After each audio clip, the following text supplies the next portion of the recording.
Welcome to this Roblox Introduction for experienced game developers. So this is just a guide for experienced game developers who have experience in game engines like Godot, like Unity, like Unreal Engine or any other, to get up to speed with Roblox development. Okay, and the way we are going to do it is just by creating a simple multiplayer game. The name of the game is called MultiBall Rugby, and the goal of the game is to carry the ball inside the opposite team goal area without being tackled by the other players. In case that you want to go straight to the code of the whole project, you have here the repository from where you can get the full project and play around with it. So let's start. The learning objectives of this session are: we will see the essentials of Roblox Studio, we will explore the workspace, the services, the replicated storage, the starter UI, and the plugins. Next, we are going to connect Roblox Studio with VS Code in order to be able to develop professionally. We are going to use the VS Code extension called Rojo. We are going to start VS Code server, and we are going to connect the Roblox Studio client with the previous server. And we will enable another VS Code extension that will allow us to use the autocomplete function for Luau. In this session, we will learn about Luau essentials. We will learn how classes are defined, how we can create events, how the networking is working for this case, the definition of constants, of enums, and the use of JSON. And another objective that we are going to learn is how to define a professional code architecture in a Roblox project. We will see some of the most useful patterns in our case, like the singleton pattern, like the state pattern, like the component pattern, and also the scripts that are running in the server and the scripts that are running in the client. By the end of these sessions, you are going to deliver a professional working environment in Roblox with VS Code. You will be using standard development tools like VS Code alongside helpful extensions that will allow you to develop as a professional. You will deliver a professional code architecture. You are going to be able to define a solid, clean architecture that will help you out to grow your project safely. You are also going to deliver a scalable network event system. You will have a network event system that will allow you the definition of new events without having to create them in Roblox Studio. And finally, you are going to deliver a functional, simple multiplayer game. The goal is that you are going to learn all of this while creating something real. In order to provide a satisfactory experience for students with different levels of engagement and game programming experience, I have prepared 3 different difficulty levels.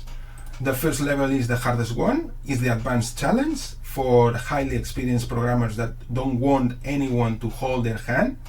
So here, at the start of this session, the students will receive a high-level description of the features to implement, clear goals and the expected behavior, no step-by-step guidance, and the students will be on their own to implement the solutions they see fit. This challenge improves autonomy, system design, creative problem solving, and advanced technical thinking. The next level of difficulty is the guided challenge. This is for programmers who want a detailed description of the steps to do, but they want autonomy to do them by their own. So each exercise is divided into clear steps. For each step, the goal is explained alongside the expected result, and the students have autonomy to find out the solution for each step. This focuses on understanding the concepts, on applying the logic independently, and building confidence through guided autonomy. And the last difficulty level would be the step-by-step support. This is for programmers that want the shortest path possible to be productive. Each step is developed alongside with instructor. Exact actions are shown, where to click, what to write, how to test. No student is left behind. This focus on the learning foundations, on reducing the frustration, and on building confidence through support. In regards to the use of AI, in order to help you out to complete this session, you are meant to use AI in order to do that, because we assume that you are an experienced game developer and you really don't need to waste your time learning the syntax of a new programming language. So you are supposed to ask the AI to generate the code, learn to write a prompt to generate the code you need, be specific, provide details, understand how to get the best from AI. AI will support you and help you out to understand the code that you didn't write, to clarify concepts and more. And it will also help you out with assistance, debugging errors step by step, improving the structures, and refining the AI generated code through iteration.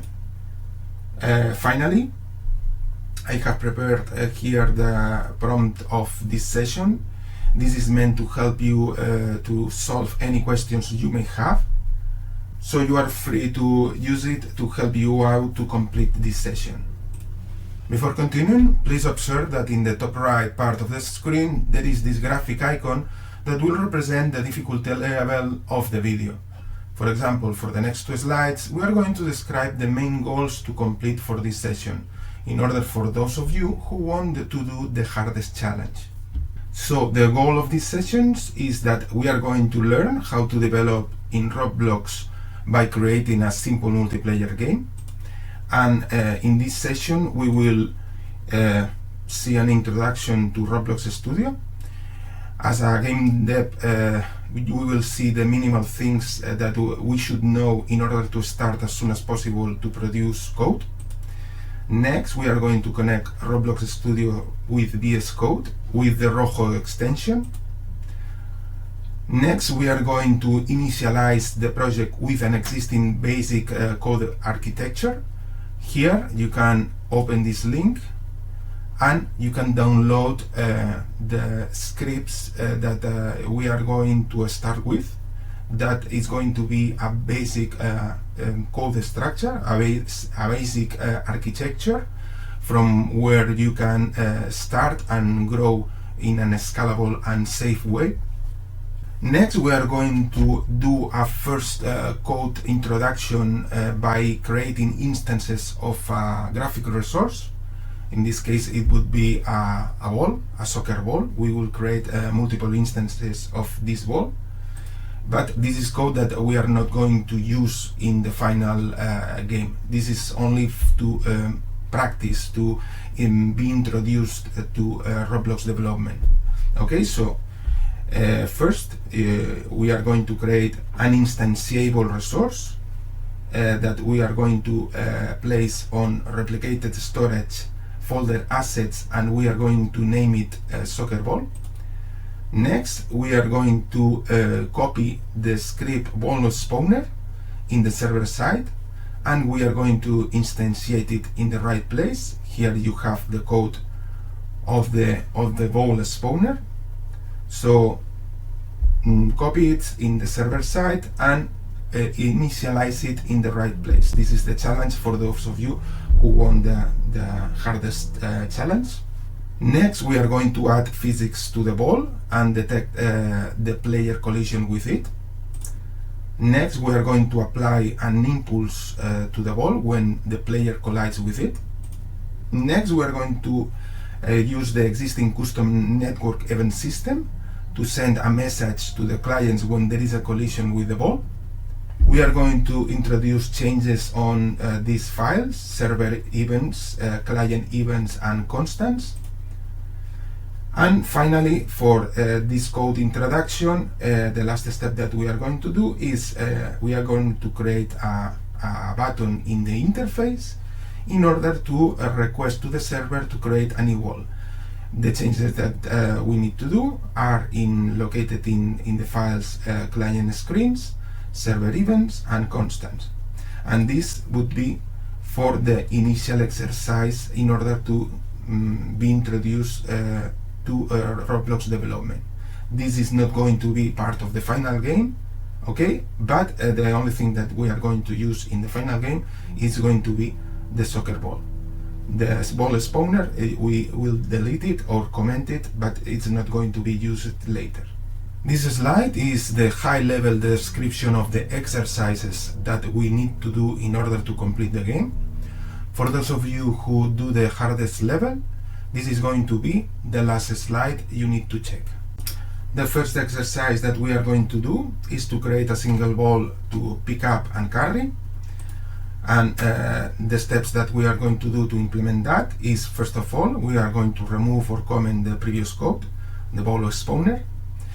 Next, we are going to copy the script ball.lua in the server side and initialize it in the right place. Here you have the code of the ball.lua. We are going to create an event named throwball, and we are going to connect to that event in the server and listen for it. We are going to modify server events.lua, and on the client side we are going also to connect with that throwball event, and in order to send that event. Finally, we will listen for the mouse click in order to call the previous throwball event. The next exercise is about the creation of a ball manager in order to manage multiple balls. So what we are going to do is that we are going to remove or comment some of the previous code for the single ball, because now we are not instantiating only as single balls, but we are going to instantiate the ball manager, and it's going to be the ball manager the one who will handle, create and destroy the different balls.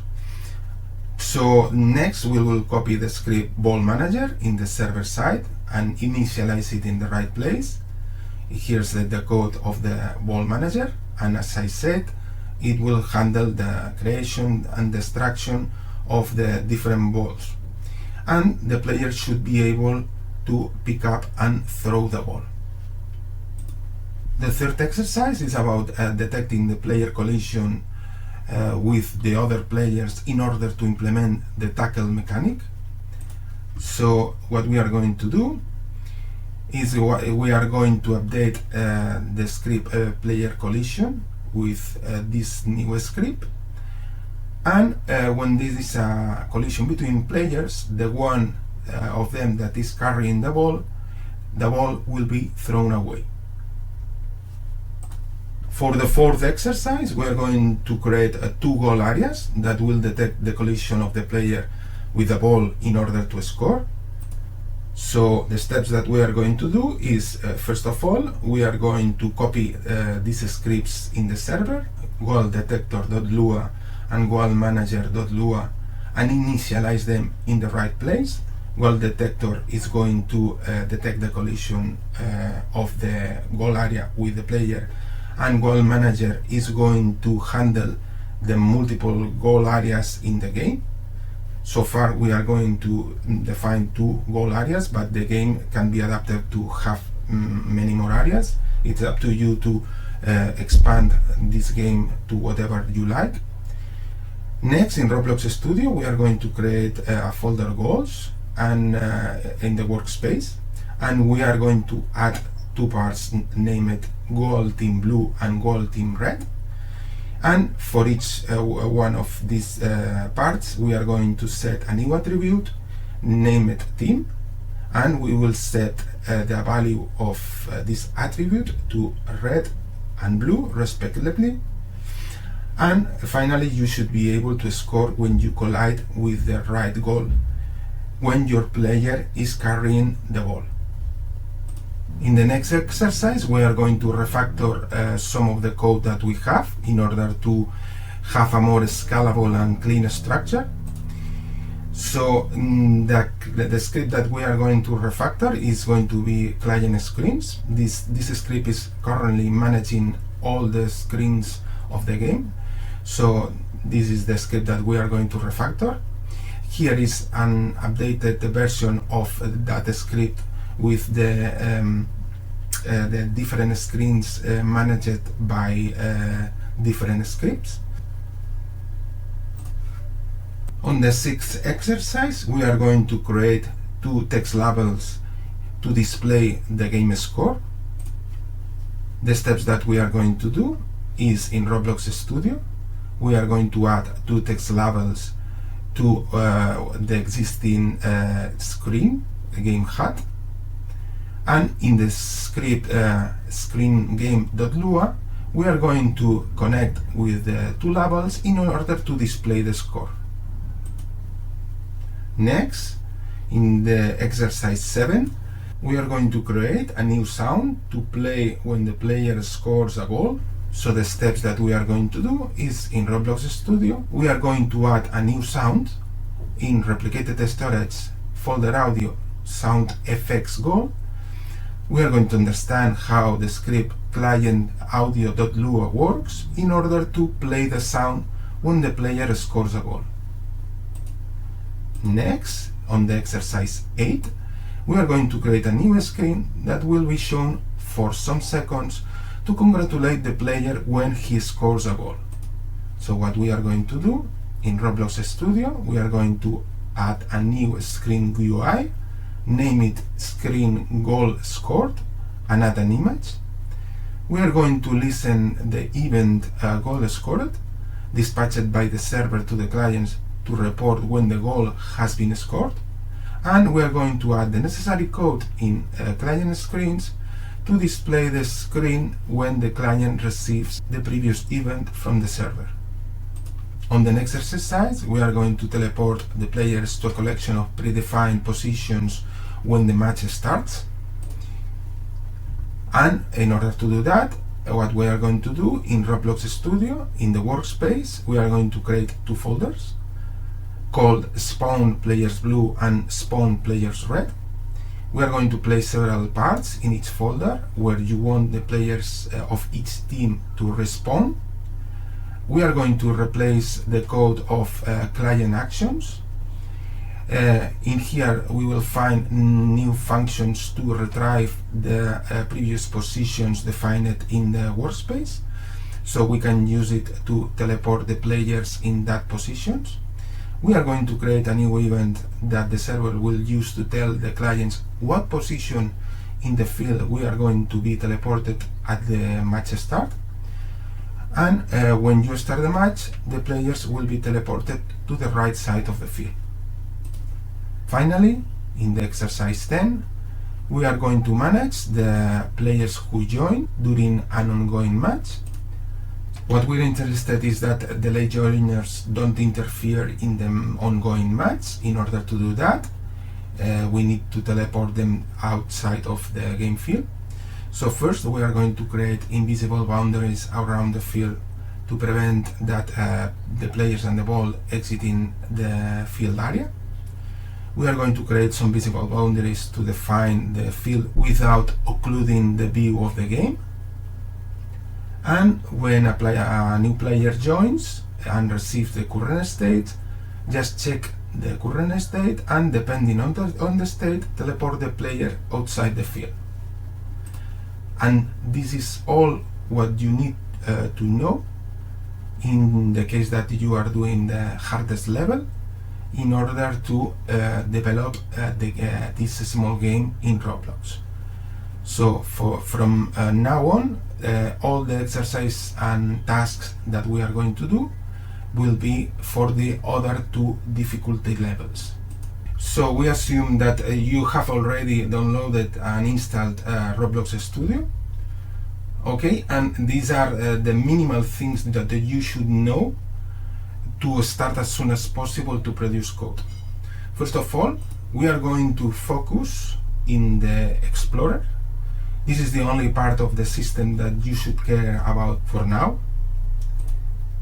You have your Roblox Studio here, and of course there are plenty of things in here, but the only things that we are going to care for this session are the services placed in the Explorer.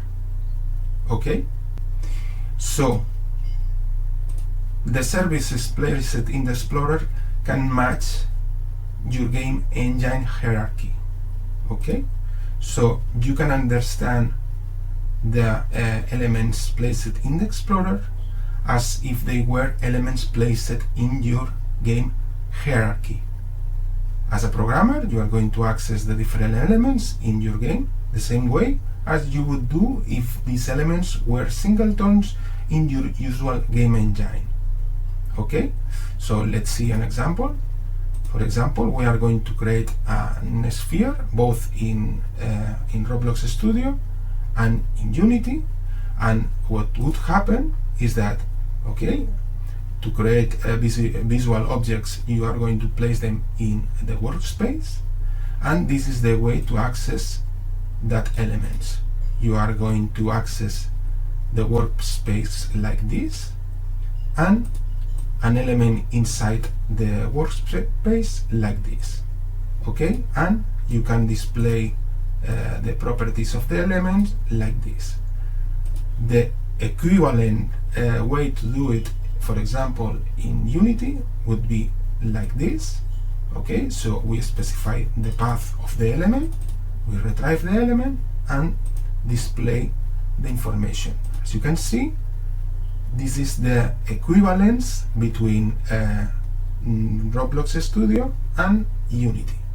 And of course, there are plenty of more services. This is, for example, to retrieve the inputs. This is, for example, to the storage, in order to define prefabs in here, in order to be able to instantiate the prefabs defined there.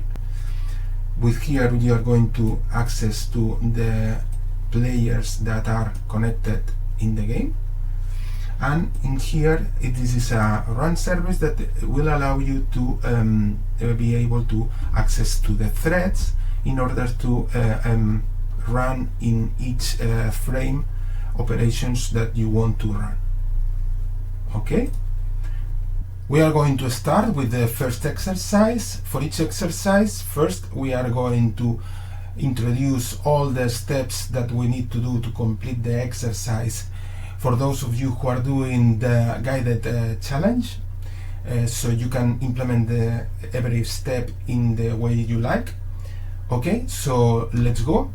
The first exercise is about connecting Roblox Studio with VS Code, because we need a professional software development framework in order to develop good code. We are going to do that with the VS Code extension called Rojo. So first we are going to create an empty project in GitHub and clone it. Next we are going to open the projects folder with VS Code. We are going to install Rojo extension, and then we are going to open a Rojo menu and select Install Rojo Now. That will allow us to install the elements in order to be able to communicate with the Roblox environment, but still we need to do this to create the structure with create one now. This action will allow us to create the folders client, server and shared. Okay, so in the next step we are going to download the basic code architecture and copy it, overriding the structure that we have previously created. You can download the zip file here. Next we are going to start a local server by selecting the option Start Live Sync, and next we are going to select in the Rojo menu in VS Code to install Roblox Studio plugin.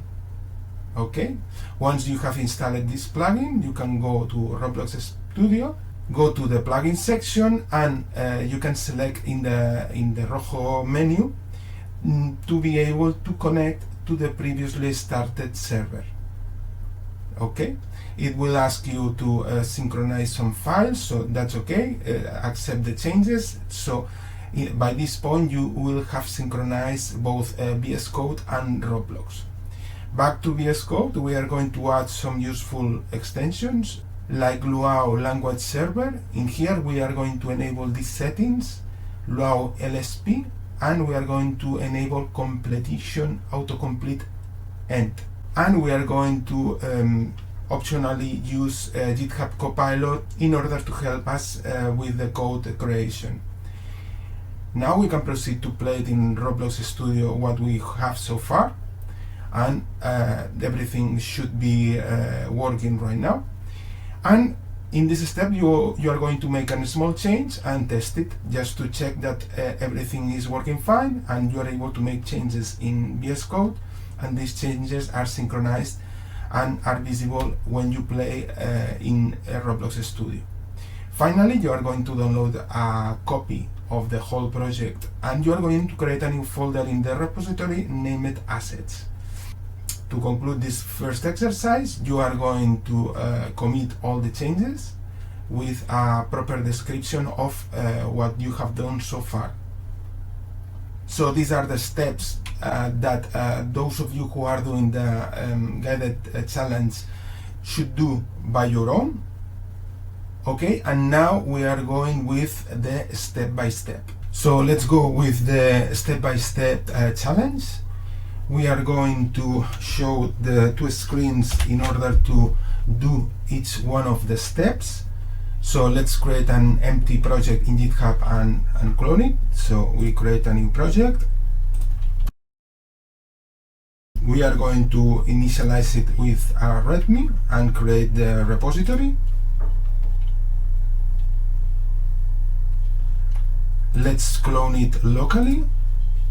Use your favorite software to clone your repository. I am going to use Source3, but you can use whatever you like. Once we have cloned the repository, we are going to open the projects folder with VS Code. So let's do that. Okay, so we have opened the repositories folder and we have access to the README. And now we can go to the extensions and search for the Rojo extension. So this is the Rojo extension, and this is the one that you need to install. Okay. And now you can open the Rojo menu by pressing Ctrl-Shift-P. And here is the option of Rojo Open Menu. Okay, so Rojo is not installed in this project, so let's fix that now. Install Rojo now. Okay, and next we are going to create the project structure right now. Create one now. Okay, so we have the project structure, the different folders with some files to initialize this structure. So now we are going to download our basic code architecture right here. Okay, so we download it. We are going to unzip this code, and we are going to overwrite the existing folder structure in our project. So in source, we are going to overwrite all these files. So next, we are going back to VS Code, and we are going to start the live synchronization. So open the Rojo menu. You can open it with you can open with the Rojo icon at the bottom here, or pressing Ctrl-Shift-P in order to open the menu. Okay, so we are going to open the menu and start the live synchronization. We press play and we will get this message right here, Rojo server listening at the port, this one. Okay, so we have VS Code ready to connect with Roblox, but we need to install the Roblox Studio plugin. So open a Rojo menu,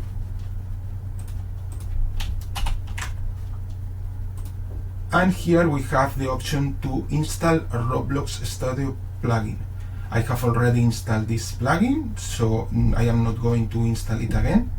So let's go with the next step, that is open Roblox Studio, and we are going to create a new project, but we are going to create a project from an existing file that will contain some of the resources that our basic code architecture needs. So we are going to open from a file, and we are going to select from the zip file we downloaded before. We are going to import this file. Okay. As you can see, since I already have Rojo extension installed in the plugin section of Roblox Studio, it is trying to connect to a VS Code. We are going to dismiss the connection. Okay, and I am going to show you by accessing to the plugin section, selecting the Rojo plugin, and here you can see that the Rojo is going to connect with the local host with this port number. This port number is the same that is running now in VS Code, so we are going to press connect, and now a synchronization with the existing files of the project is going to happen. So we are going to accept all these changes. Okay, so now if we explore some of the code here, we can see that we have some code in the different services. Also we have graphic resources, we have the client scripts. Okay, so we are on a point that we can already play the scene, and we should get the basic code architecture running. So let's play it. Okay, we have the button play, that's right, and if we press the button play, we have a loading screens and we have a timer. This is the basic code architecture that we have so far, and it's based on an state-based machine. Okay, and the final state of this state-based machine is the game over state. We can trigger the game over state by clicking on the timer panel.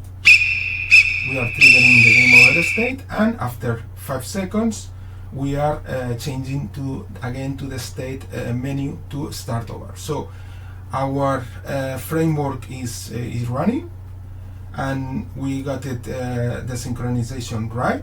So now what we are going to do, back to VS Code, we are going to add a new extension to our project to help us in the development process. We are going to add the Luau language server. This one, you will have to install this one, and in the settings of the Luau server, and in here we are going to search for the option autocomplete end. We are going to enable this option, and this will allow us to use the autocomplete functionality in order to help us in the process of development. And finally, I recommend that you can install the extension Copilot.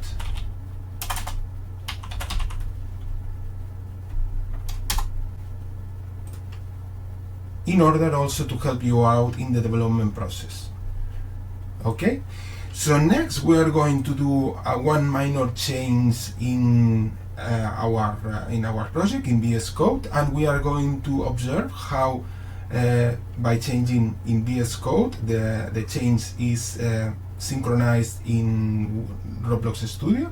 So the thing that we are going to do is we are going to change the text in the language data file. So we are going to change the text button play with play my game. Okay, so with this text we are going back to Roblox Studio, we are going to press play, and we will see that the text of the button has changed. So we have successfully synchronized VS Code with Roblox Studio. So from now on, everything that is related with code, you are going to be able to use VS Code with your version control manager, your repository, and the usual way the professional software developers work. Okay, let's revert the change of the text button. Let's test again that we have reverted to the previous state. Okay, the play text is there, so we can proceed to commit, to do our first commit. But before doing the first commit, I recommend that you make a copy of the existing project, but before making a copy of the existing project, you have to save it. So proceed to save the project. You will have to describe the project. So Roblox Introduction. Proceed to save the project. Okay, once successfully saved, you can proceed to download a copy of this project by selecting File, Download a Copy, and we are going to create in our repository a folder named Assets.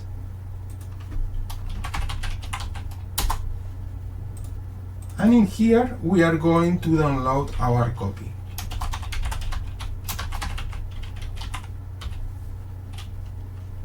Okay.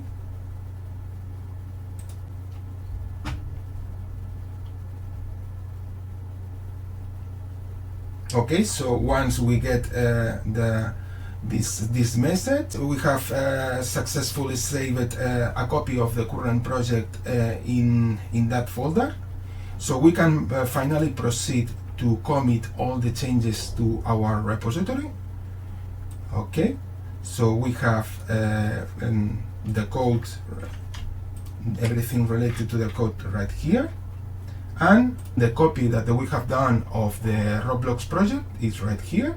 So we are going to stage all the changes, and we are going to provide a good description in order to know what we have done so far and what we can expect from the assets folder to contain. So this description is going to be essential when you work as a part of the team, because we don't have control over the graphical assets. We only have control over the code script. So it's important that in the description you specify something that is crystal clear about the assets that are contained inside the copy. So let's do it. So we have a good description, and we can proceed to press commit, and we have successfully done our first commit and push to our repository. So that's the first exercise of this lesson. So let's go with the next exercise of this lesson. Again, we will start with the description for those of you who are doing the guided challenge. So in this first exercise, we are going to instantiate a 3D object. We are going to start by programming the instantiation of a 3D resource. In this case, we are going to create multiple instances of a soccer ball. The first step that we are going to do is to get a free asset for a ball from the Roblox asset store. So here is the link for the free asset that we can use, but you can choose whatever free asset you want. Once in your workspace, move it to a replicated store folder assets and rename it as soccer ball. Next, we are going to spawn a number of balls when we enter the game state. So you are going to copy this script, ballspawner.lua, in the folder of the server. And next we are going to do these changes in order to use the previous class. In the script controller.lua, we are going to initialize the ball spawner.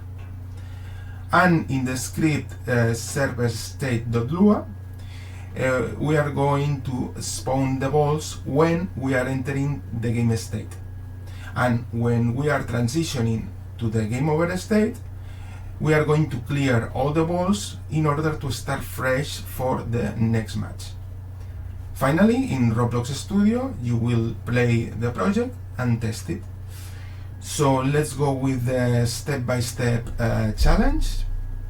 So we are going to start by getting a free asset for a ball from the Roblox Asset Store.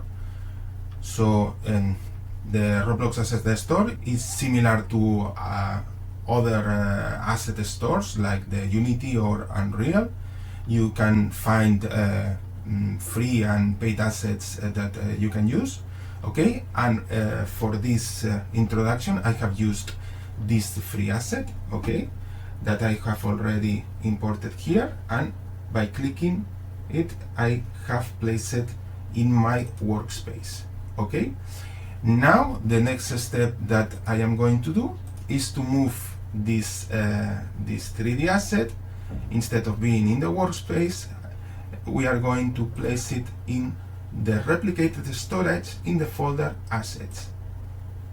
Okay, because what we want is to have a way to create multiple instances of this asset, and we are going to rename it as soccer ball. Okay, the next step is that we are going to copy the script ball spawner. This script is going to create multiple random instances for this soccer ball. Okay, so let's download this file. So we are going to place it right here in source, server, game, and game controllers.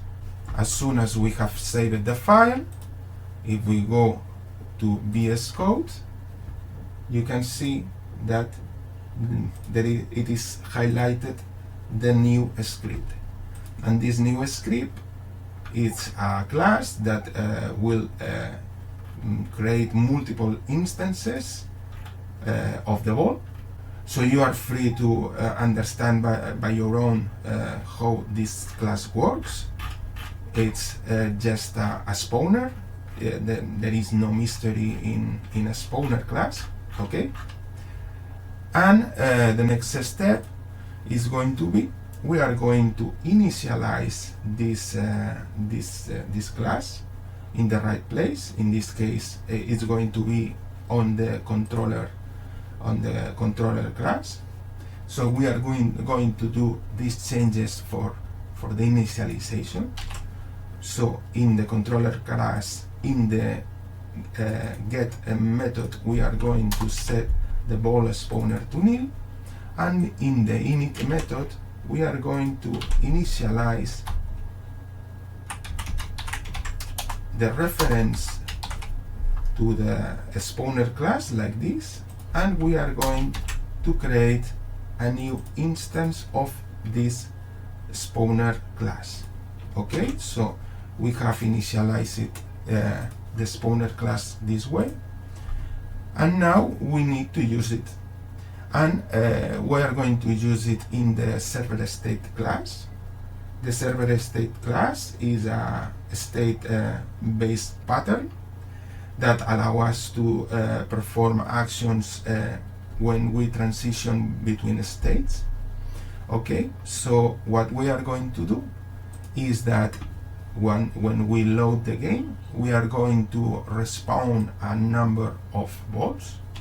Okay, so when we enter load, we are going to respawn 6 balls, and when we transition to the game over state, we are going to clear all existing balls so we can start over. Okay, so next we can go back to Roblox Studio and play it. So let's go. And if we press play, we will transition to the game state, and a number of balls have been created in random positions across the board. Okay, so far the balls that don't have any physics, that will come later. Okay, so far so good. So let's transition to game over state to clear all the balls. Okay, as you can see, we have cleared all the balls, and if we press again on play, again 6 balls have been spawned in the area. Okay, so this exercise has been complete.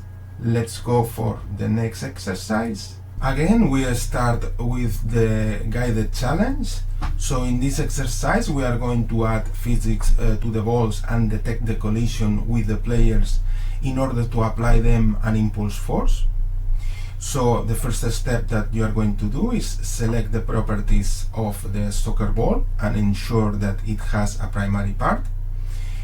Next, you are going to add the function setPhysicsRecursive inside the script utilities.lua.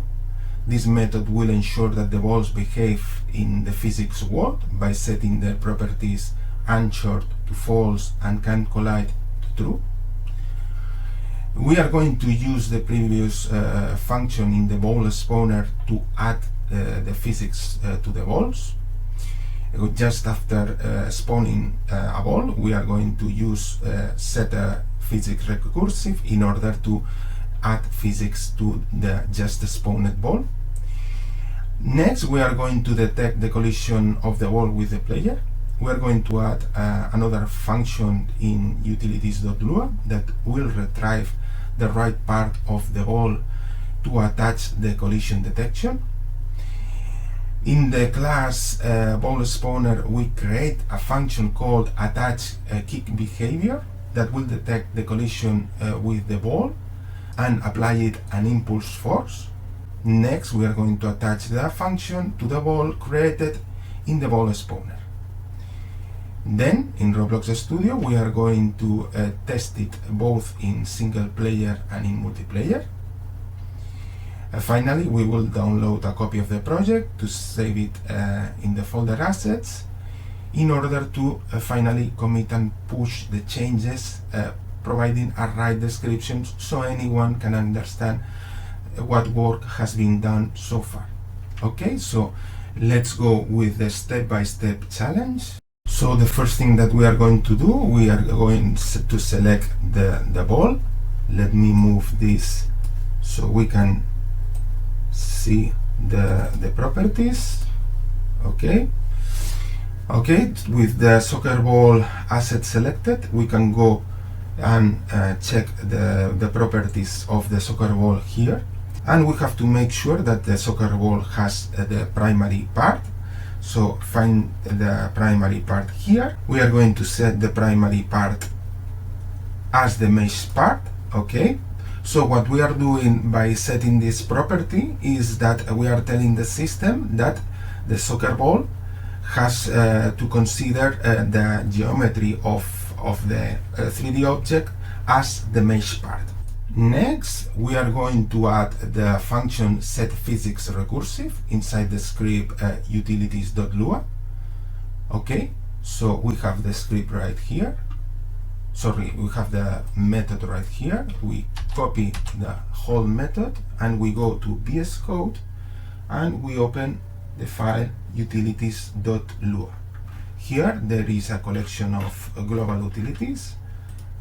This is just a static collection of methods that can be used anywhere in the code. And this method setPhysicsRecursive will iterate through all the elements of the 3D object, of the model, in order to set the properties anchored to false and can collide to true. This will make that when the objects applied will have physics. So now it's time to use this method in the ball spawner just after we have instantiated the ball. So let's do that. Just after we have created a new ball, we are going to use this method. So let's go to the ball spawner, and just after we create the new ball, we are going to set the physics of this ball in order to be considered in the world of physics. Okay, so we can save, and now if we run again the project, we will be able to see how all the balls are going to fall to the floor. So let's play, and as you can see, all the balls have fallen to the floor, but we are not colliding. Well, we are colliding with them, but we still have to listen for the detection with the balls in order to apply the impulse we want. Okay, so let's stop it. The next step that we are going to do is we are going to program the collision detection of the ball with the player. So we are going to add another function to utilities that will retrieve the right part of the ball to attach the collision detection. So we are going to add a new static method in the utilities.lua. Okay, we can add this method, and what this method is that it gets the right part in order to calculate for the physics. The next thing that we are going to do in the class ball spawner, we are going to create another function called attach kick behavior that will detect the collision with the ball and apply an impulse force. So here is the function. So let's copy and paste it in the ball spawner. And what this function does is that it connects the ball, the part of the ball that we want to calculate the collision. So first of all, we are calling attach kick behavior to a ball instance, and we are retrieving the part of the ball that we are interested to calculate the collision with, and we are listening with this property when there is a collision with that physics part. With the physics parts of the ball we just have retrieved it. Okay, so when we collide, when there is this detection, we are going to calculate a directional vector in order to apply an impulse force to that physics part of the ball. Let's save the result. So the next step is going to be just to attach this new function to the ball. So we are going to do that just after this line. So when we finish with the instantiation of a ball, we are going to attach this listener that will detect the collision against the player. Okay, next we can proceed to test it first in single player. So let's do that. Let's play. And now if we collide with a ball, we are applying an impulse force in the direction of the player. This is happening for all the balls. Okay, so now let's do the test in multiplayer. In order to test in Roblox in multiplayer, you have to select this option, start test session. First you start the server, and then you can start multiple clients. And so we are going to start 2 clients. So we start the first client here.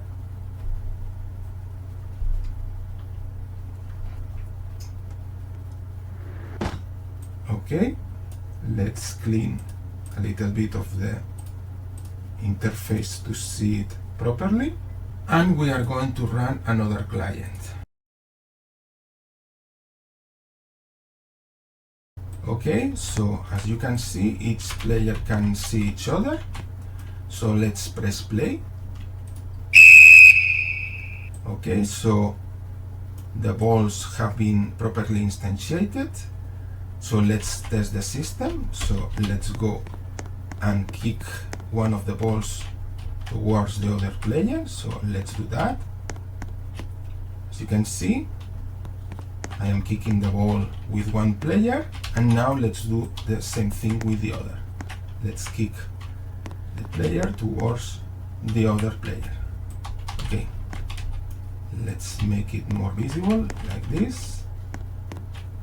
Okay, so as you can see, the impulse force is being applied properly to the ball. Okay, let's close the server, and if we want to go back to play test in single player, we need to do this. Okay, as you can see, we are back to play as normally. So now we can proceed with the next step, that will be to download a copy of the project. Okay, we are going to override the file on the assets folder. So we are going to replace it.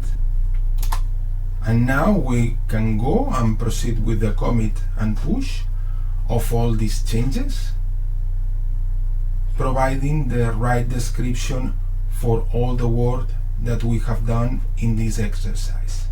So, okay, we can see here the changes that we have done for this exercise. So let's stage them all. And here we are going to provide the right description in order for anyone to know what has been done so far. So let's describe this exercise, adding physics to the ball. So we have implemented a way to detect the collision of the ball with the player in order to apply an impulse force to the ball. Okay, so with this description we can describe what work has been done in this commit. So we can proceed to commit and push the changes to the repository. Okay, in the history we can see the new entry, and now we can proceed with the next exercise. Let's start with the guided challenge introduction. So what we are going to do in this exercise is use the custom network event system that it's already implemented in order to send events between the server and the clients. First, we are going to use the custom system event to tell the client when it should play a particular sound. We can find the sound in replicated storage folder audio. The name is sound effects kick. We are going to create a new event for this custom event system that we already have, named player hits ball, and we are going to define this new event in the constants.lua file. In the script ball spawner, in the collision detection process, we are going to broadcast the event from the servers to the clients. In the clients, in the script client events.lua, we are going to listen for that event, and we will play a sound when we receive the event. Finally, in Roblox Studio, we are going to test it both for single player and for multiplayer. Okay, so the second part of this exercise is about creating a new event that will allow us to create new balls during the game state. So now we are going to create a button in the game HUD in order to send that event to the server.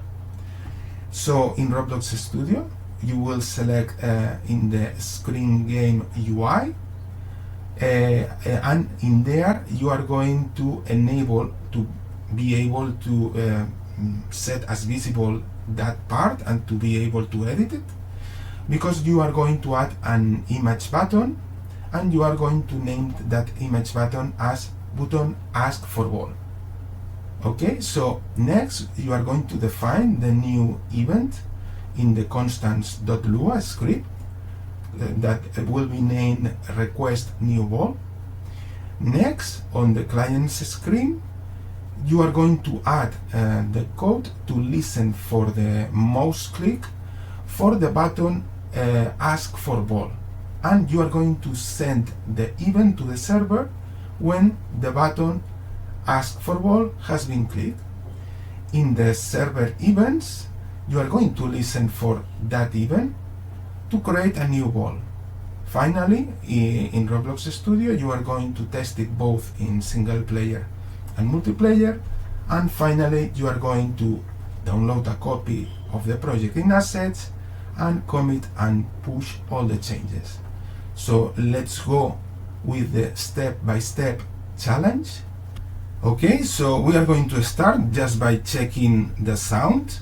So let's go to replicated storage, audio, and sound effects kick. So let's play the sound. We have here the option to play it. It's not a loud sound, but you can hear it. Okay, so we are going to play the sound by the server sending the event to the right client in order to the client to play the sound. Okay, so first we are going to create a new event named player hits ball in the file constants.lua. Okay, so let's go to VS Code, and in the constants.lua, in the enumeration events, we are going to add this new event, player hits ball. Okay, so we are going to add the player hits ball event. Okay, so now we are going to dispatch this event in the server in the moment that the server detects the collision of the ball with the player. So we are going to broadcast this event in the collision. So let's go to the ball spawner, and just after we have applied the impulse to the ball, we are going to broadcast the event, okay, with the name of the player, because we only want that only the right player to play the sound. Okay, because this event is going to be broadcasted for all the clients. So we are using additional information in order to help us out. Okay, so now it's time to go to the client side, and in the client side we are going to listen for that event. So we are going to go to client events, and in here we are going to add on listen event, we are going to add the new event. Okay, so we are going to listen for the new event. Okay, and if the additional data matches the name of the local player, we can proceed to play the audio of our effects sound kick. Okay, so now we can proceed to save all the changes, and we can play in Roblox the. Okay, so let's play it, and now if we touch a ball, let's hear the sound. Okay, you can hear the sound. Okay, so we are good. So time to test in multiplayer mode. Let's start the server and the two clients. Okay, so we have two clients. Let's start the game. And now let's touch any ball, for example this one, and listen. Okay, we are listening with one player. Let's do it with the other. Let's go with this ball, for example, for the other player. That's okay. So let's hear it again. Okay. So we are triggering the event. The event is being listened by the clients, and the right player is playing the sound. So this first part of the exercise has been completed. Let's go for the next. So the next part of the exercise is to create a button in the game HUD in order to send an event to the server in order to create a new ball. So we need to make changes to the screen. So we are going to access to the screen in starter GUI in the screen game, and right now we have disabled this screen, so we need to enable it again to make it visible. Okay, so now it's visible, and we are going to add in this screen we are going to add an image button. So we are going to add an image button right here. Okay, we are going to place this right here, and we are going to name this new image button as button ask for ball. Okay, so let's use an image for this button. We can go with this, we can select right here, and we can add an image. We are going to choose a file right here, so we are going to go, for example, with this button. Okay, so let's add this asset, and we are going to set the transparency property. Okay, so it's the transparency property is right here, so let's set the property right there. Okay, let's maximize the screen so everything is aligned. We are going to the VS Code, and we are going to add a new event called request new ball. Okay, so let's go to the constants, and we are going to add the new event request new ball, and we are going to use this event when the button is being pressed, and we are going to send this event to the server. So let's add code in the client screen to listen when the button has been pressed. Okay, so in the client screen edit right here, we are going to listen for the new button in here. Okay, so for the game UI, we are going to connect with the button, and for this button we are going to listen for the mouse click, and we are going to perform this action. Okay, so what will happen here is that this action will check when the button is active.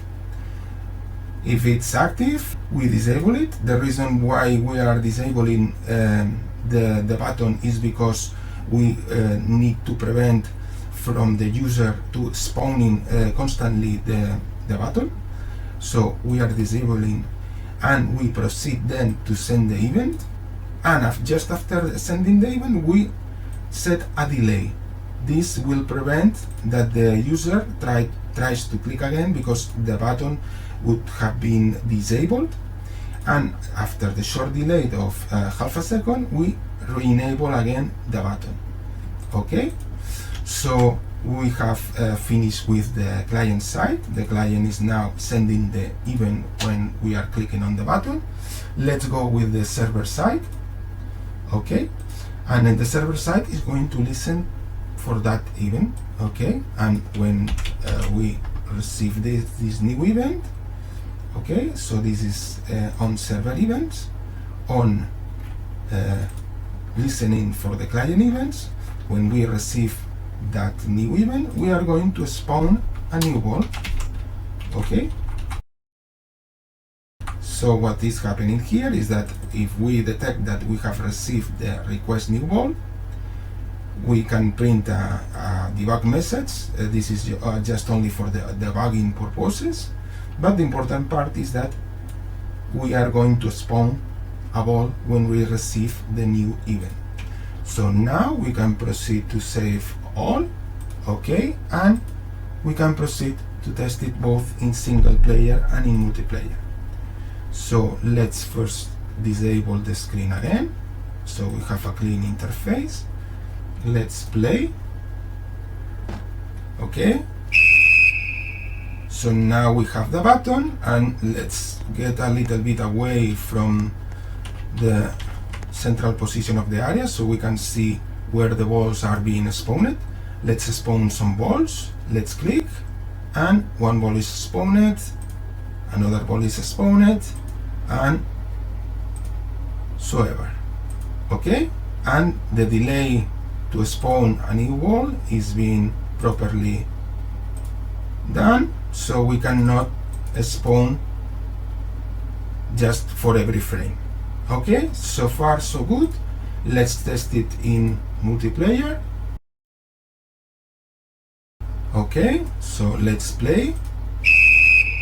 Let's get far away from the scene so both players can see where the balls are spawning. Okay, so this is good enough. Okay, so let's press spawn. So as you can see, in both client instances we are spawning the ball, and if you observe in the server, you can see also the spawning happening. Okay, so far so good. Okay, let's close the client, and now it's time to commit all the changes. Okay, so first we are going to download a copy of the work that we have done so far. We are going to override the existing asset, okay, and we are going to commit the changes providing a right description for the commit. So here we have all what we have changed, and we are going to provide a description.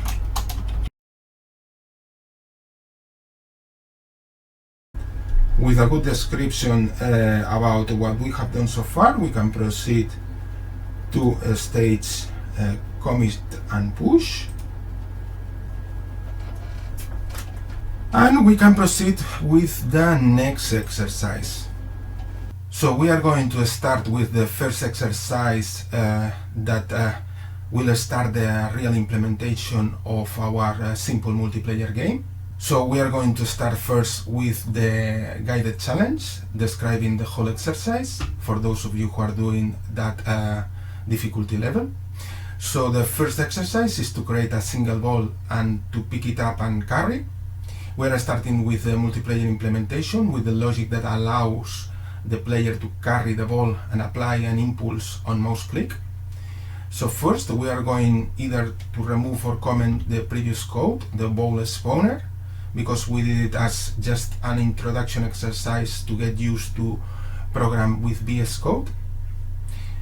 So now we are going to copy the script ball.lua in the server side, and we are going to initialize it in the right place. For the moment we are only going to work with just one ball, and we are going to initialize it in the controller.lua in the server side. In the script server state.lua we are going to spawn and destroy it in the right places, and in the script server update we will update the ball positions for every frame. So the final step for this section is to go to Roblox Studio and test grabbing the ball. Next, in order to throw the ball, we are going to create an event in Roblox Studio called throw ball.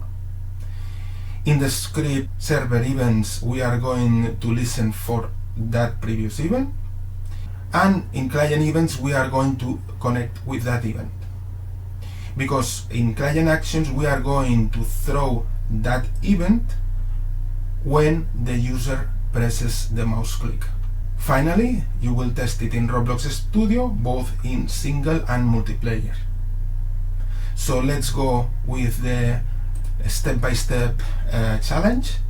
Okay, so let's start by removing, in this case we are going to comment the previous code, the code of the ball spawner. So let's go to VS Code, and in the server side we are no longer going to initialize the spawner, and in the server state we are also going to comment the code, both in when we transition to the game state and when we are transitioning to the game over state.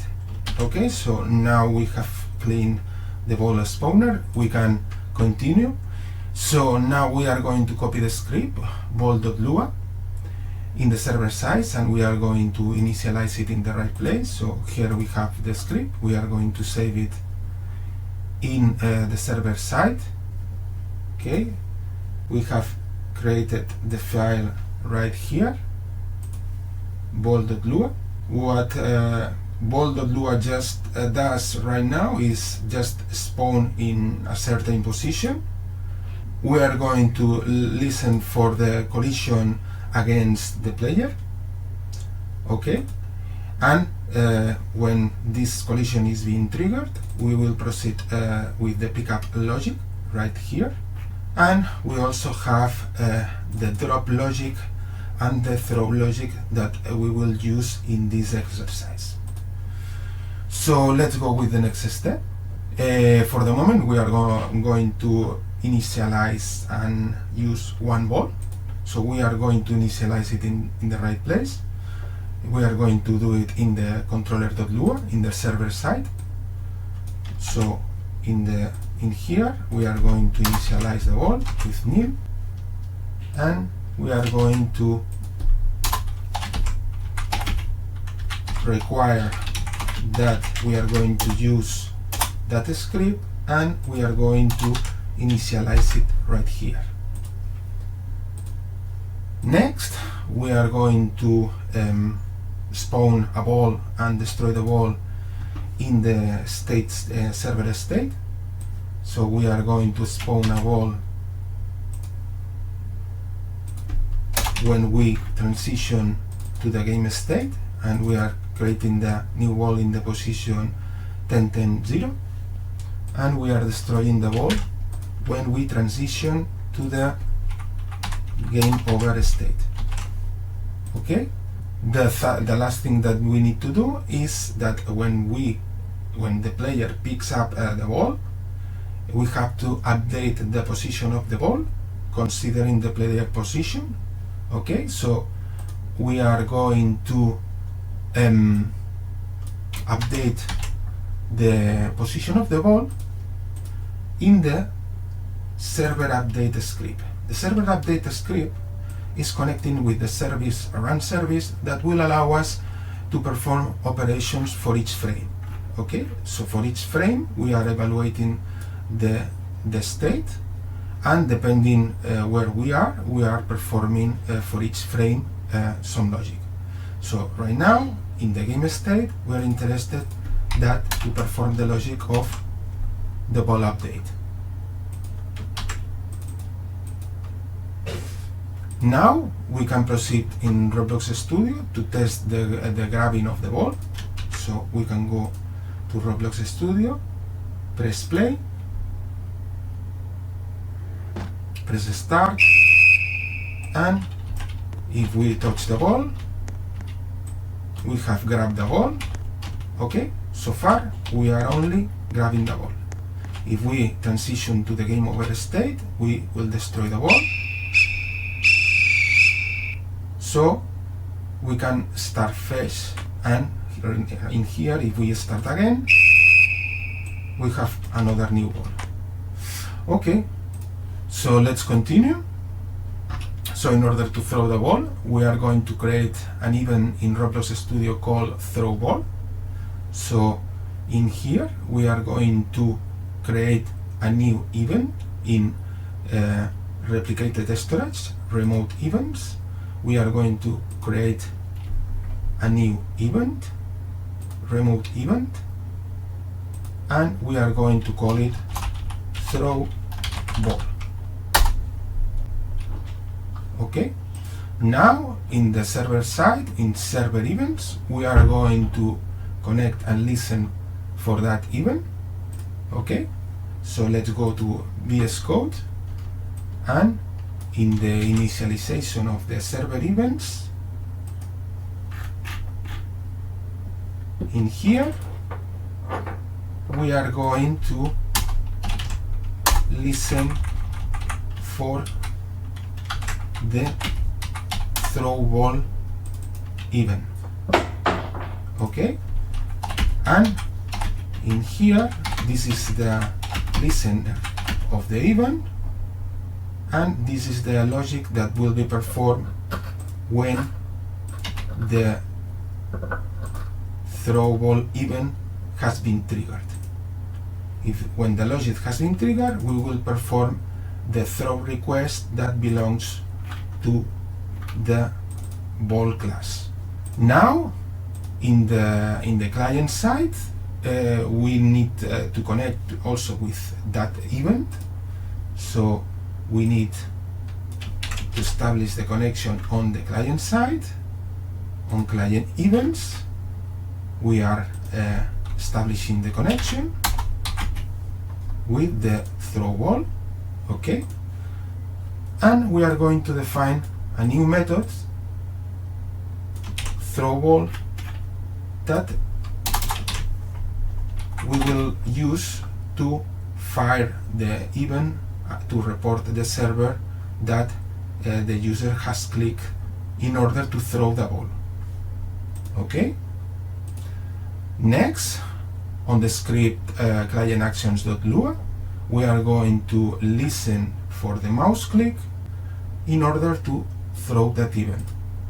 So on the mouse click in the click actions, so right here, we detect that the user has pressed on mouse click, and we are on the game state. Aside from playing the FX sound kick, we are going to call the method that we have created before to send the event to the server. Okay, so now it's time to save all the progress and test it both in single player and multiplayer. So let's play it in single player. Okay, so now we can pick the ball, and if we press mouse click, we are throwing the ball.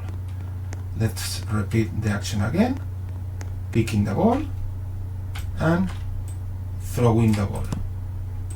Okay, let's test it in multiplayer. So let's start the server. Okay, with the two instances running and the server also listening, we can proceed to press play.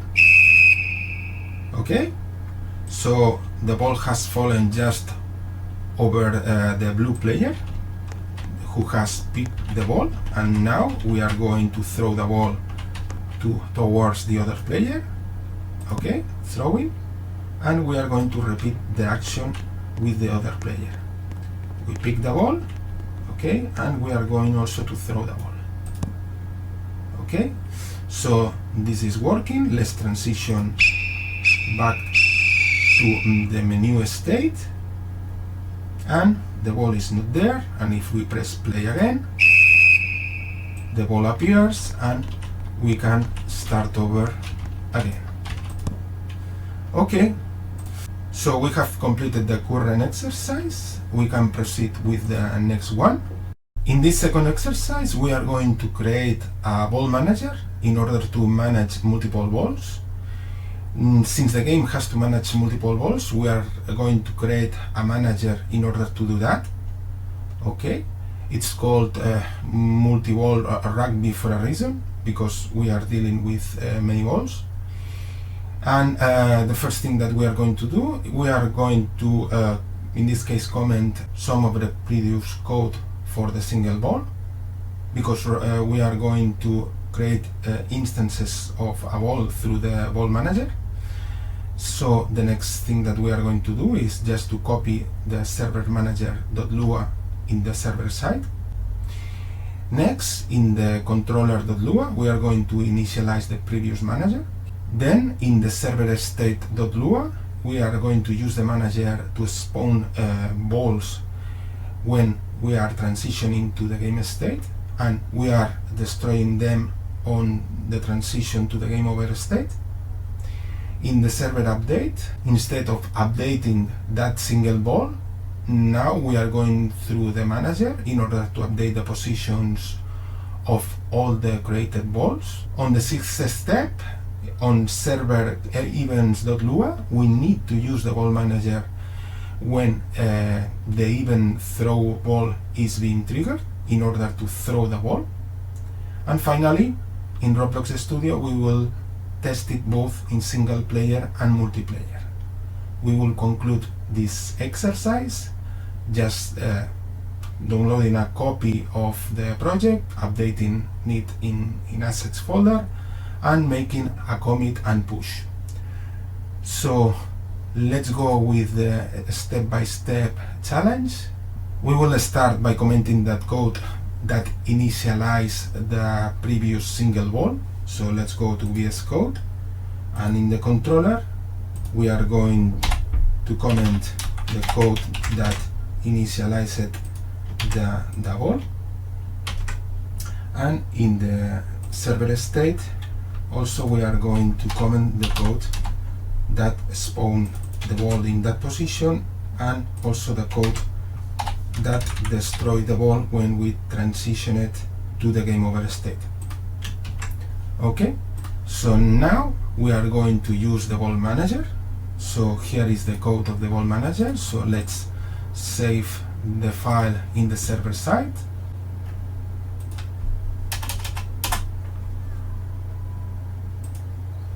Okay, so here is the new file, ballmanager.lua. Ball manager has functions for creation and destruction.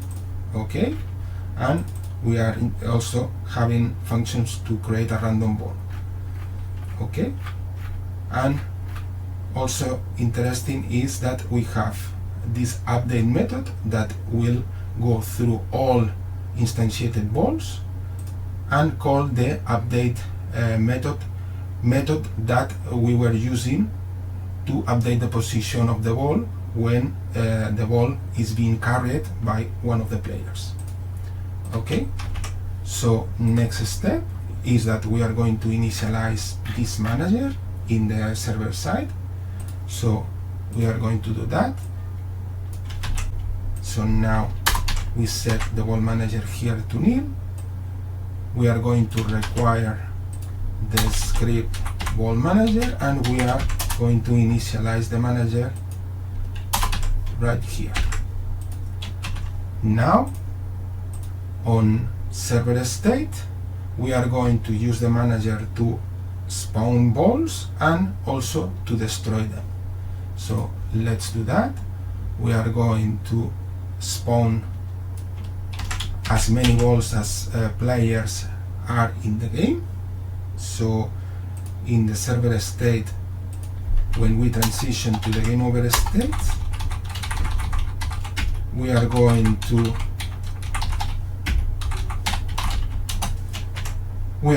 to calculate the number of balls that we want to instantiate. In this case, it's just the number of players that are in the game.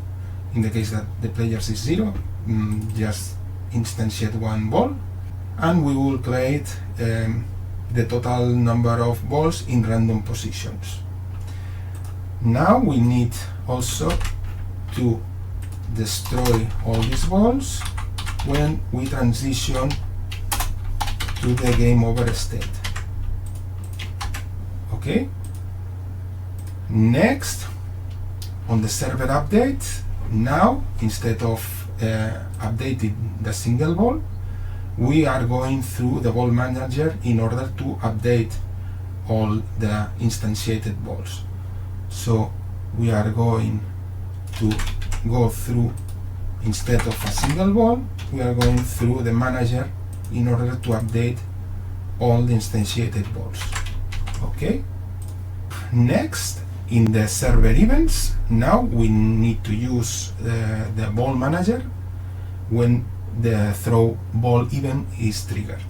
So what we need to do is that on server events, in the init function, we are using the ball manager instead of the ball. So we are going to replace all of this by just this. On throw request from the ball manager, throw request will check if the player is carrying the ball. If it's really carrying the ball, we will call the previous method that was throwing the ball. Okay? Now it's time to test it, so let's save all the changes and test it in the Roblox Studio. We are going to test it first in single player. So one ball will be created because we only have one player. Okay? So the behavior is not going to be different from before. But now, instead of dealing with just one ball directly, we are dealing with the manager, and we will be able to create as many balls as we want. For example, just let's force on the server state that instead of one ball, we can create, for example, 10 balls and test it, and we will get 10 balls created in random positions. Okay? So we can pick any of these balls and throw it. Okay. So now we can test it in multiplayer, but before we are going to remove the code here, and now we can test it in multiplayer. Since we have two players, when we press play, we are going to create two balls. Okay, that's right, one ball to another ball. So each player is going to pick one ball. The blue player is picking one ball, and the red player is picking one ball. And we can throw the ball and exchange the balls. One ball is thrown and the other ball is thrown away. So let's pick each of the opposites ball. Okay, so we can pick the ball and throw it, and we can do the same with the blue player. We can pick the ball and throw it. Okay, that is what we were looking for.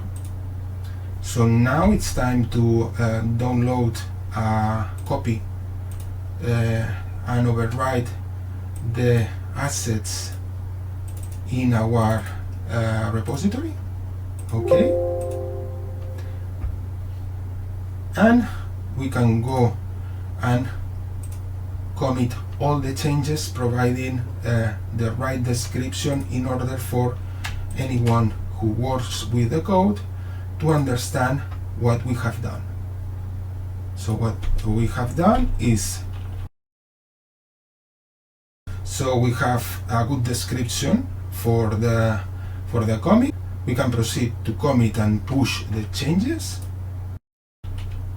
and we got a new entry in our history of commits describing what we have done so far.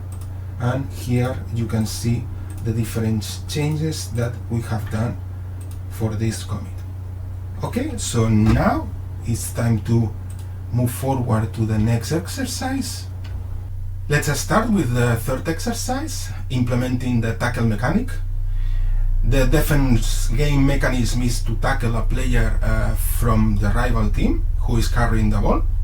When the player touches another player with the ball will be thrown away. So let's review the steps that you need to do to complete this exercise for those of you who are doing the guided challenge. So first of all, you are going to remove the event collision players and all the places in the code that use this event.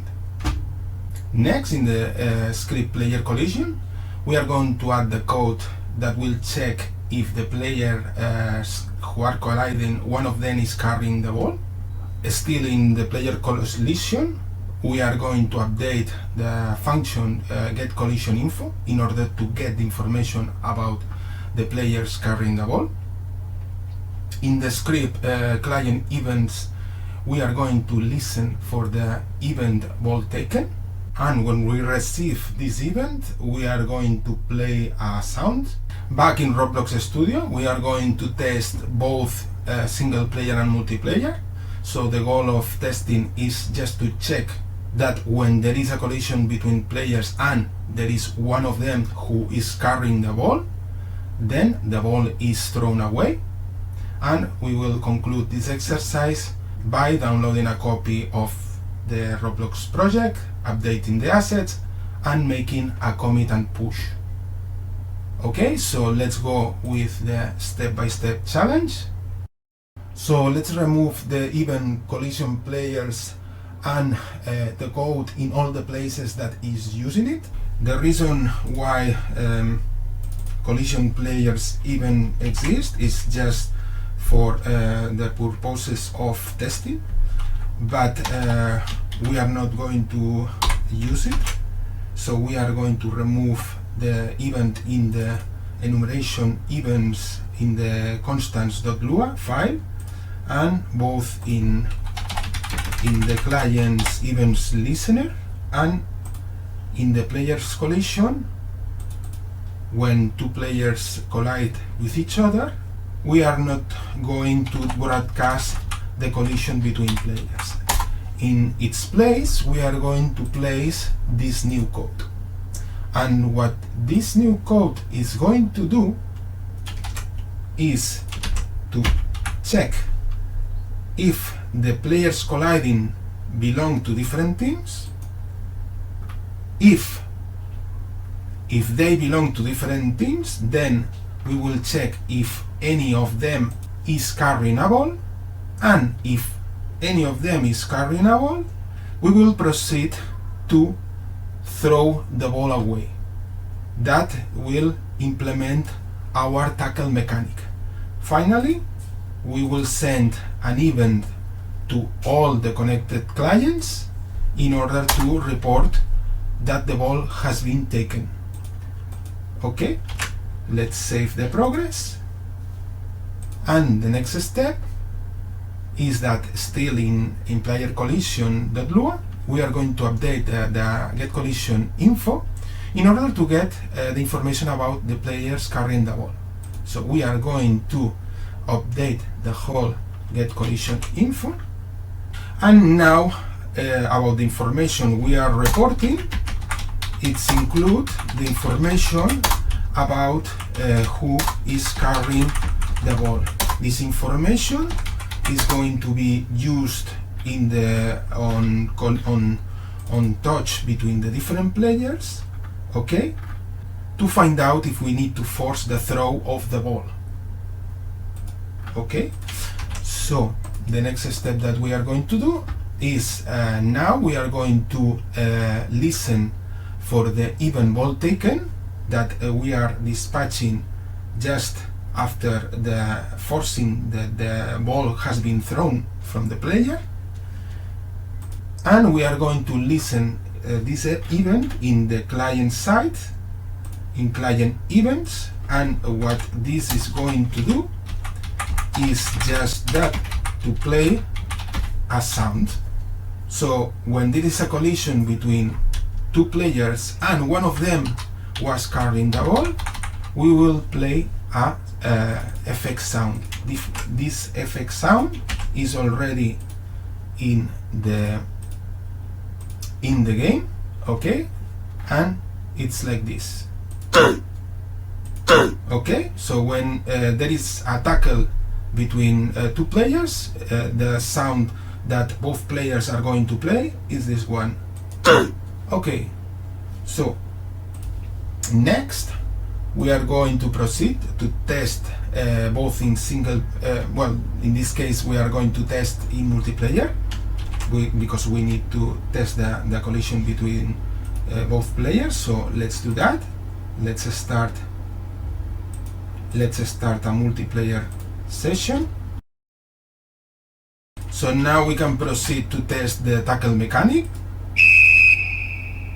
We can pick a ball with the red player, and we are going to trigger the tackle mechanic with the blue player. Let's throw away the ball, and now we are going to trigger the tackle mechanic in 3, 2, 1. Okay, so as you can see, the ball has been thrown away, and I am not totally sure about the tackle mechanic, the sound of the ball taken. So I am going to try again and listen carefully. Okay, so let's test the tackle mechanic to hear the sound when the ball is taken. Okay, so we have heard the sound, so that means that we have properly received the ball taken event in the client side, and we have proceeded to play the FX ouch sound. Okay, so that would be for this exercise. So it's time to save the progress. We will download a copy of the current project and update it in the assets folder, and we are going to commit all the changes. These are all the changes that we have done. Okay, and we are going to stage them all, and we are going to provide a good description in order for anyone who works with us in this project to understand what has been done. So okay, so we have a good description, and we can proceed to commit the changes. We have a new entry in our history. Anyone can see the changes that have been done. Okay, so now it's time to move forward to the next exercise.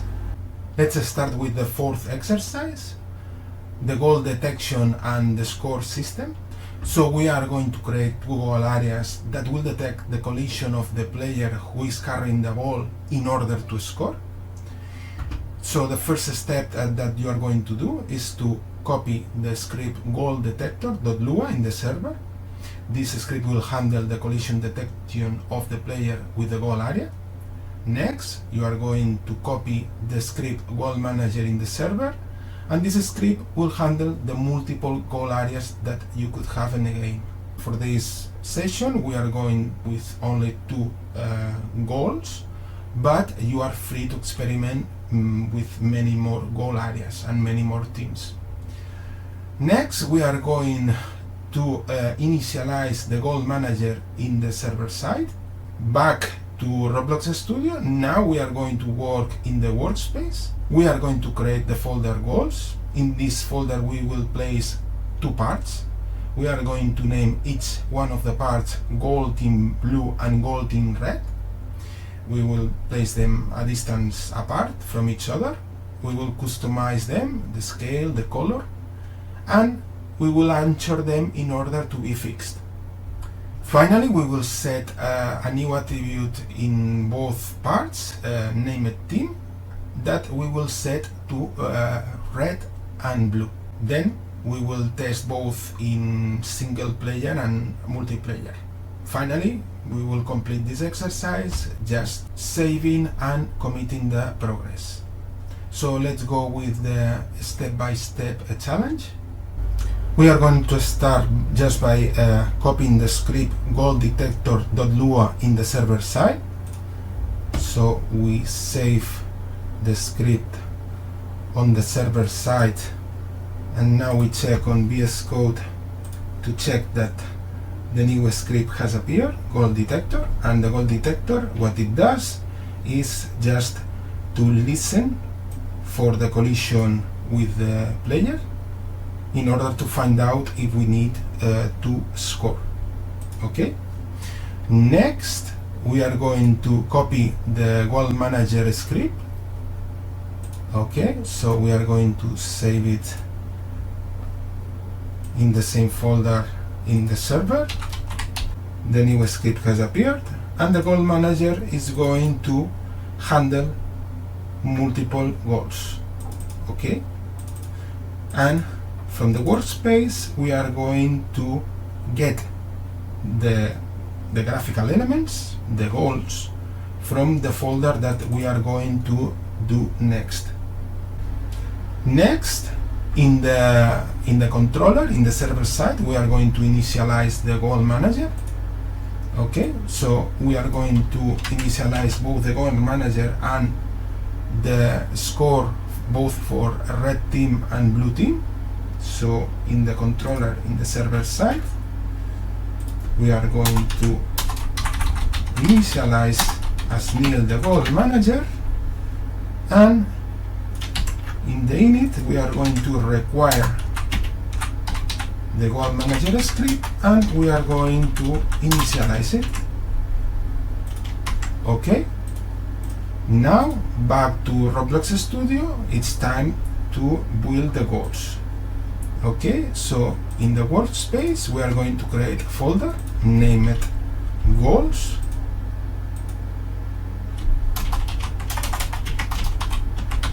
and in this folder we are going to create two parts. Let's start just with the first one. So we are going to create a part.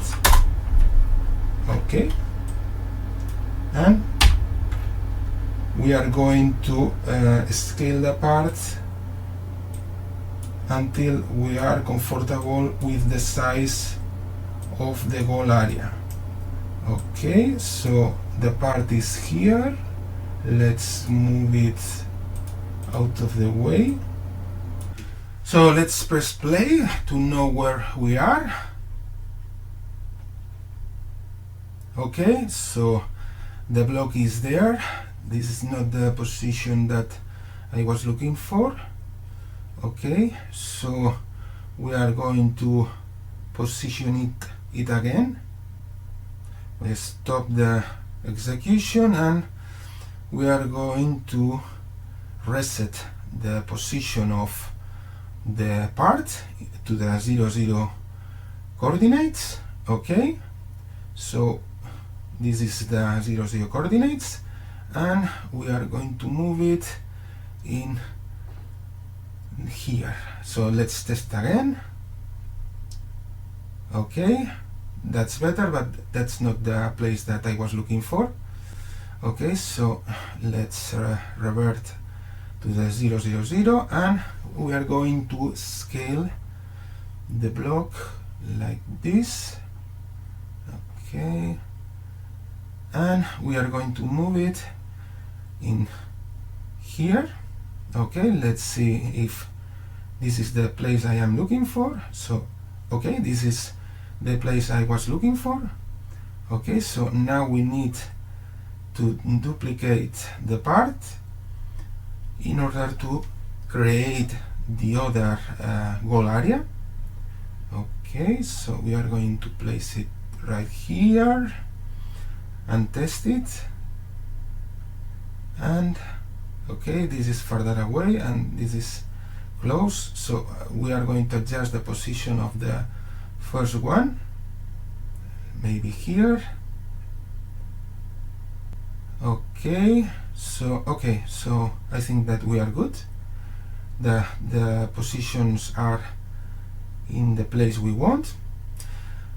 So now we are going to rename each one of the parts. So this is going to be goal team blue and goal team red.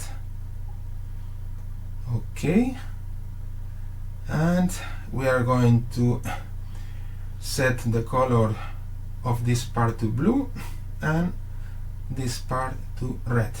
Okay, let's see how they look like. Okay, the blue and the red goals, and we are going to set the anchor to true, so this position is fixed, and when we collide with this part, is not going to move. And we need to create a new attribute right here that is going to be the team identifier, okay, as a string, and we are going to set the team attribute to the blue attribute, and we are going to do the same for the red goal area. We are going to set it to red, okay, and we are setting to these values because we are creating using the teams services right here, and we have defined two teams. Of course, you can define other teams if your idea is to create more teams, you can do it. For example, if we can create another team right now, the team yellow or maybe green, okay, so red, blue, okay, so that's okay, but we are going to keep it with two teams. Okay, so now that we have the goals created inside that folder, in the goal manager you can see that we are retrieving that folder, and we are iterating through that folder in order to get each of the goals, okay.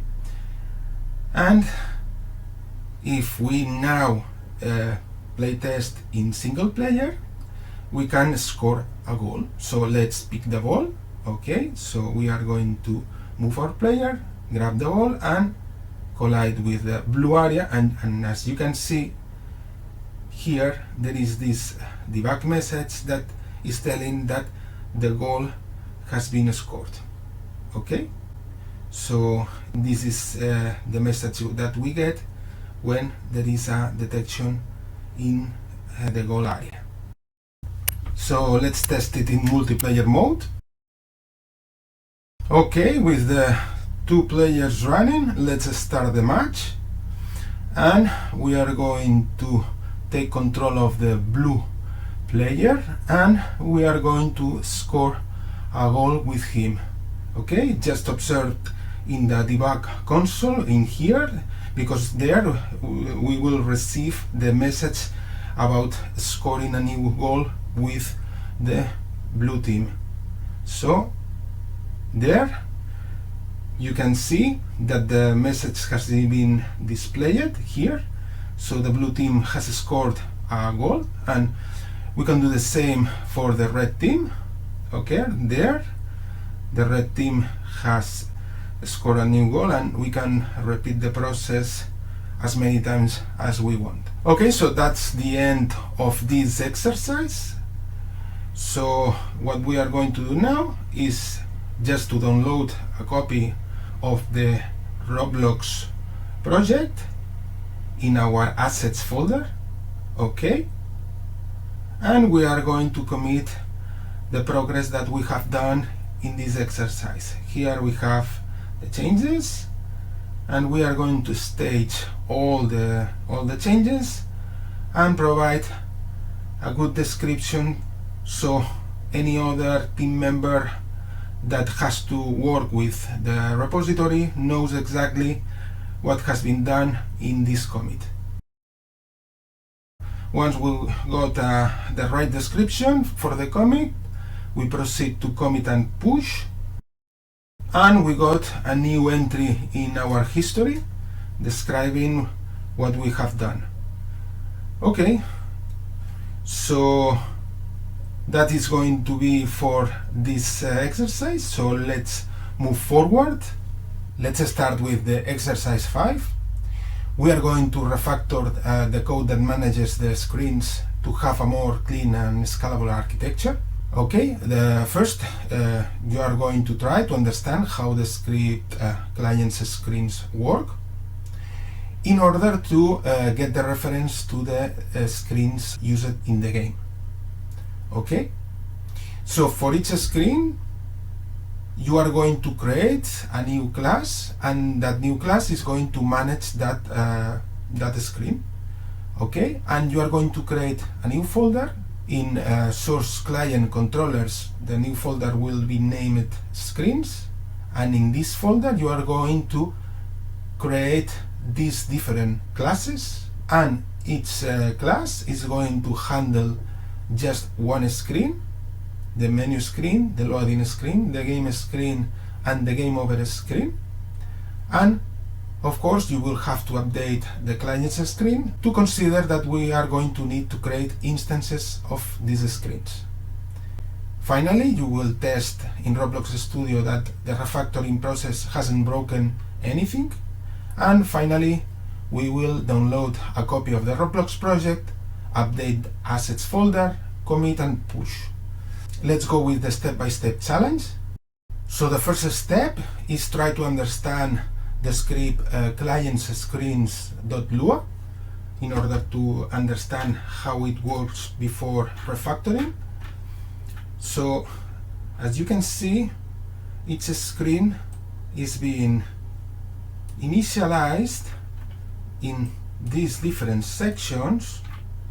Okay, so you have half of the work already done, and the only thing that you need to do is just to create classes that contain the initialization and add the listeners attached to the different buttons that are in the different screens. So what we are going to do is, we are going to create a new folder in here, in client. We will call the new folder screens. And in this folder we are going to create classes that will handle all the logic for each screen. Okay? So we can download the classes from here. Okay, so we have the classes right here. So there is the class definition, okay, and the initialization. In the case of the menu screen, we are getting the reference to the start button, and we are listening to the mouse click for the start button in order to start the game. The same happens for other screens, like the screen game is the game HUD, okay, the initialization, and in here we have the update time that will be called in order to refresh the current time. Okay, so the next thing that we need to do is in client screens, instead of using this code, we are going to create the instances to the previous classes. So we are going just to overwrite the existing client's screen with the new one. Okay, and as you can see, now we are creating classes for each screen and we are initializing them. Okay, this way, if you need to create more screens, you can create more folders or the same folder, but you have a way to scale this project in order to keep it clean and organized.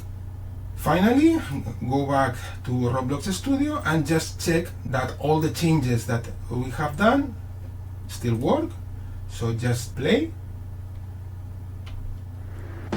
So the play button still works, and if we click on the game HUD, we should transition to the game over state. We are transitioning to the game over state, that's right, and we are back to the menu state. Okay, so this has worked. So we can now proceed to download a copy of the project, save it on our assets folder of the repository, and commit the changes that we have done in this exercise. So here you can see the refactoring process. You can see clearly what we have deleted and what we have added. Okay, and we can stage all the changes and provide a proper description for the commit in order for our colleagues understand what we have done. Once we have a good description for the commit, we proceed to commit and push. And we have another entry in our history about the refactoring process that we have done in this comic. Okay, so let's go with the next exercise. In the exercise number 6, we are going to display the score in the game HUD. So what we are going to do is just to create 2 text labels in the game HUD in order to display the updated game score when we receive a goal scored event. Okay, so the first thing that we are going to do in Roblox Studio, we are going to add 2 text labels in the game HUD, name it score team blue and score team red, and we will use them to display the game's score. Next, you are going to connect the code with the previous 2 text fields, and you are going to use the refactored class that you created in the last exercise, screengame.lua. Okay, and in the script client events, we are going to process the event goal scored, and we will call a method that we will have created in the previous screengame.lua script to display the updated score. Finally, you will test it both in single player and multiplayer, and we will end the lesson just by updating the progress in our repository. So let's go with the step-by-step challenge. The first step that we are going to do is to create the 2 text labels in the game HUD. Okay, so let's enable the game HUD. We are going to delete also this button because we no longer use it. Okay, and we are going to remove that reference in the code. So for the we are no longer asking for a new ball.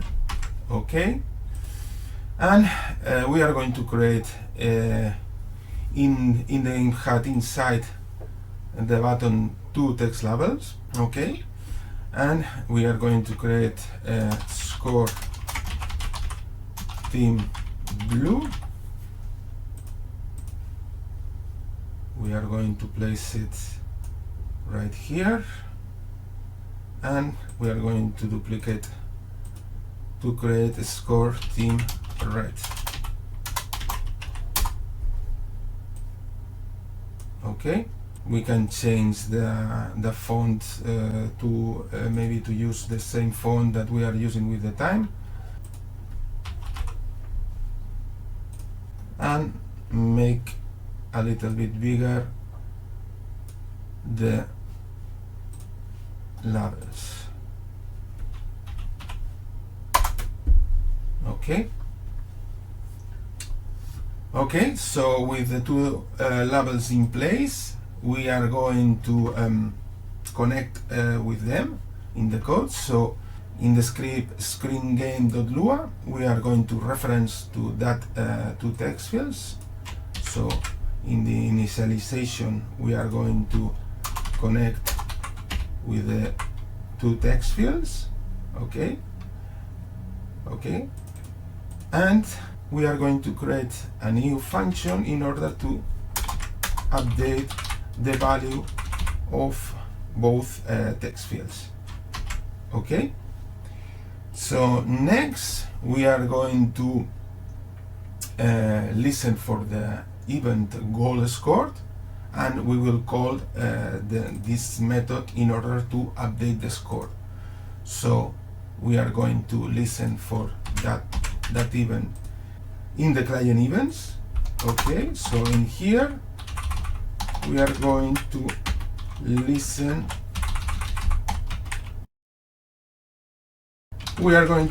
for the goal event score, and when we get that event, we are going to update the local score and display it in our game HUD. Okay, so now it's time to go back to Roblox Studio and test the system. Let's disable the HUD. Okay, and play. Okay, so let's play. Okay, let's pick a ball and score a goal. Okay, so the score has been updated. So something that we need to do is we need to initialize both text fields just at the start of the game. So what we are going to do is that we are going to call this update score just in the transition between the menu state to the game state. So we are going to go here, and when we detect that there is a transition to the game state, we are going to set the two text labels to the right values. So if we go back to Roblox and play test again, and if we press play to transition to the game state, we are getting this one. Okay, we still need to fix something, that is that we are not initializing the score, so we are going to fix that. Okay, so we are going to initialize the score in the controller.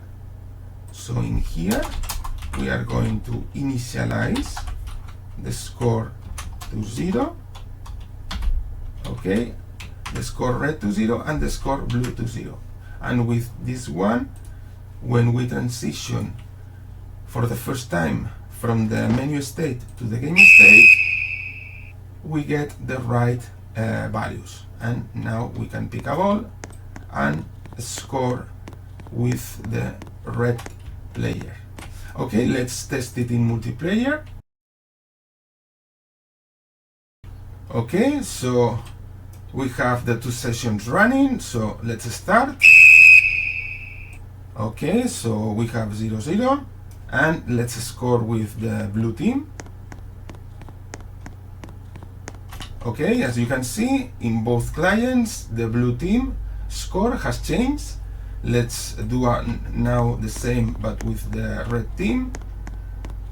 Okay, so you can see that in both clients, the score for the red team has changed, and we can go like this during the whole game. Okay, so that was for this exercise. So we can proceed to save the progress. Let's download a copy of the project in our assets folder of our repository. Okay, and let's proceed to commit and push the changes, providing the right description in order for our teammates to understand what we have done. Okay, so here we have the changes that we have done.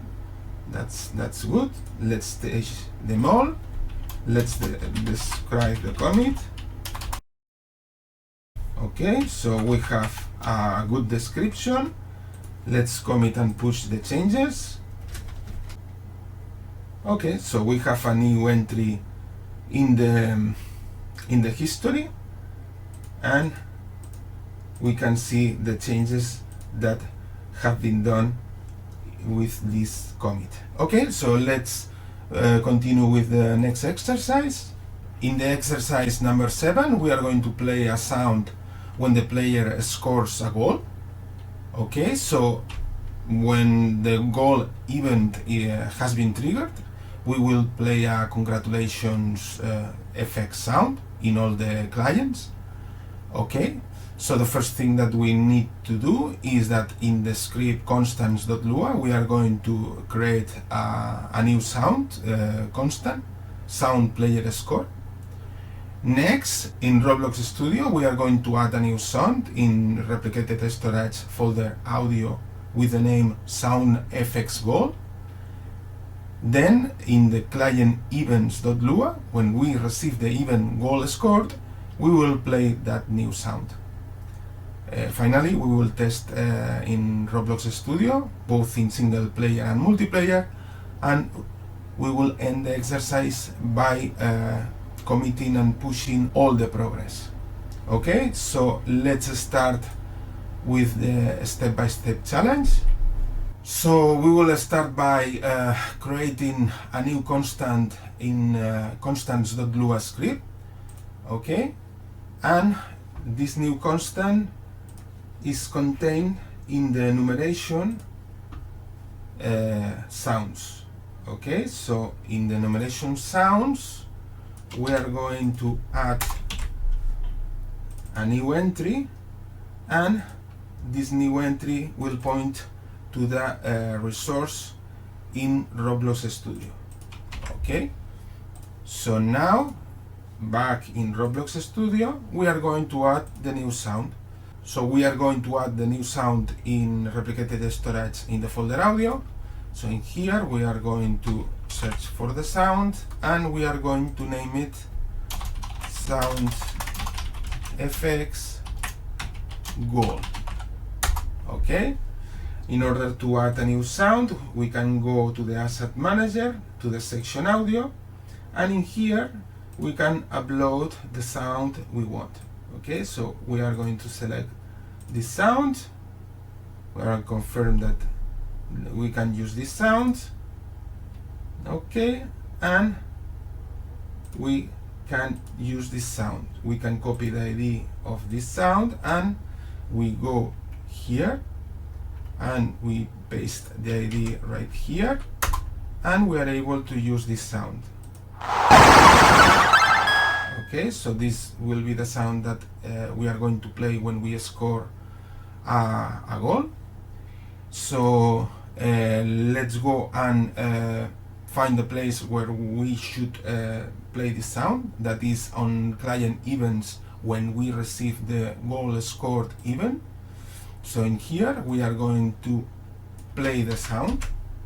Okay, so in client events, when we receive the goal score, we are going to play the sound.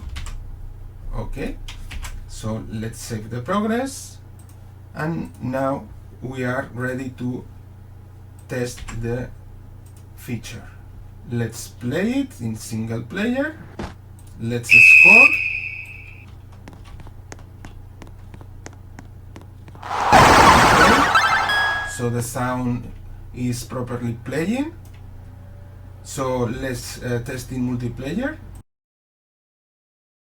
Okay, so with the two players running, we can pick the ball with the red and score. The sound has been played properly. So let's do the same for the blue team. Okay. The sound effects for the goal is working, so that would be for this exercise. We can proceed to download a copy of the project to update the assets in our repository, and then commit the changes. Okay, so this are the changes. We can stage them all, provide the right description. Okay, so we got a good description, and we have a new entry in the history, and everybody can see what changes have been implemented in this commit. Okay, so time to go for the next exercise. In the exercise number 8, we are going to create a new screen that will be shown for some seconds to congratulate the player when he scores a goal. So we will start in Roblox Studio by adding a new screen UI, and we will name it as screen goal scored, and we will add a fancy image for this new screen. In the script client's screen.lua, we are going to get the reference to the previous screen, and we are going to create a function that will display that screen for a few seconds. After that, the screen will disappear. Okay? In the script client events, when we receive the event goal score, and the player who has scored the goal is the local player, we are going to display this congratulations message in the screen. So this congratulations message is not going to appear for the players of the opposite team. Next, in Roblox Studio, we are going to test it both in single player and multiplayer, and we will end the exercise by committing and pushing the progress. So let's go with the step-by-step challenge. And we are going to start by adding a new screen UI, and we are going to name it as a screen goals score. So let's go to the screens, and here we are going to add a new screen UI. Okay, and we are going to name it screen goal scored, and we are going to add a new image to this screen. So let's add an image label. Okay, and we are going to center the screen on the bottom center. So to center the screen on the bottom center, the property of the anchor point to 0.5 and 1, and by setting this value, the image will be aligned at the bottom center. Now we are going to select a fancy image to fill the image label. So what we are going to do is just to load a new image. We are going to choose a new image, and I have here the image I want to use. Okay. Okay, let's change the background of this image to transparency. So we are going to set the background to transparency. That's okay. Okay, so, and we are going to disable, so we keep this screen clean. And now back to the code, we are going to connect with this screen. Okay, and first of all, we are going in the initialization of client screens, we are going to connect with this new screen. Okay, this is the connection, and we also need that in the moment when we call hide all, we are also going to hide the screen, the new screen. And now we are going to create the function that will display this screen for a few seconds, and then it will disappear. Okay, so this is the screen that will do that. Show goal scored. It will hide the previous screens. It will enable the screen that we have just created, and after a delay, we are going to disable this goal screen and re-enable the screen where the current state is. Okay, let's save it all. Now we need to call show goal scored, and we are going to do that when we receive the event on goal scored, and we are going only to show this screen only for the players of the team who has scored. Okay, so this only will appear for that players, not all the players. So we are checking the team's name in order to check if we need to show the message, the new screen. Okay, so we are good to go. We can go to Roblox Studio and test it first in single player. Okay, let's pick the ball and score. The graphic has properly appeared. Now it's time to test it in multiplayer.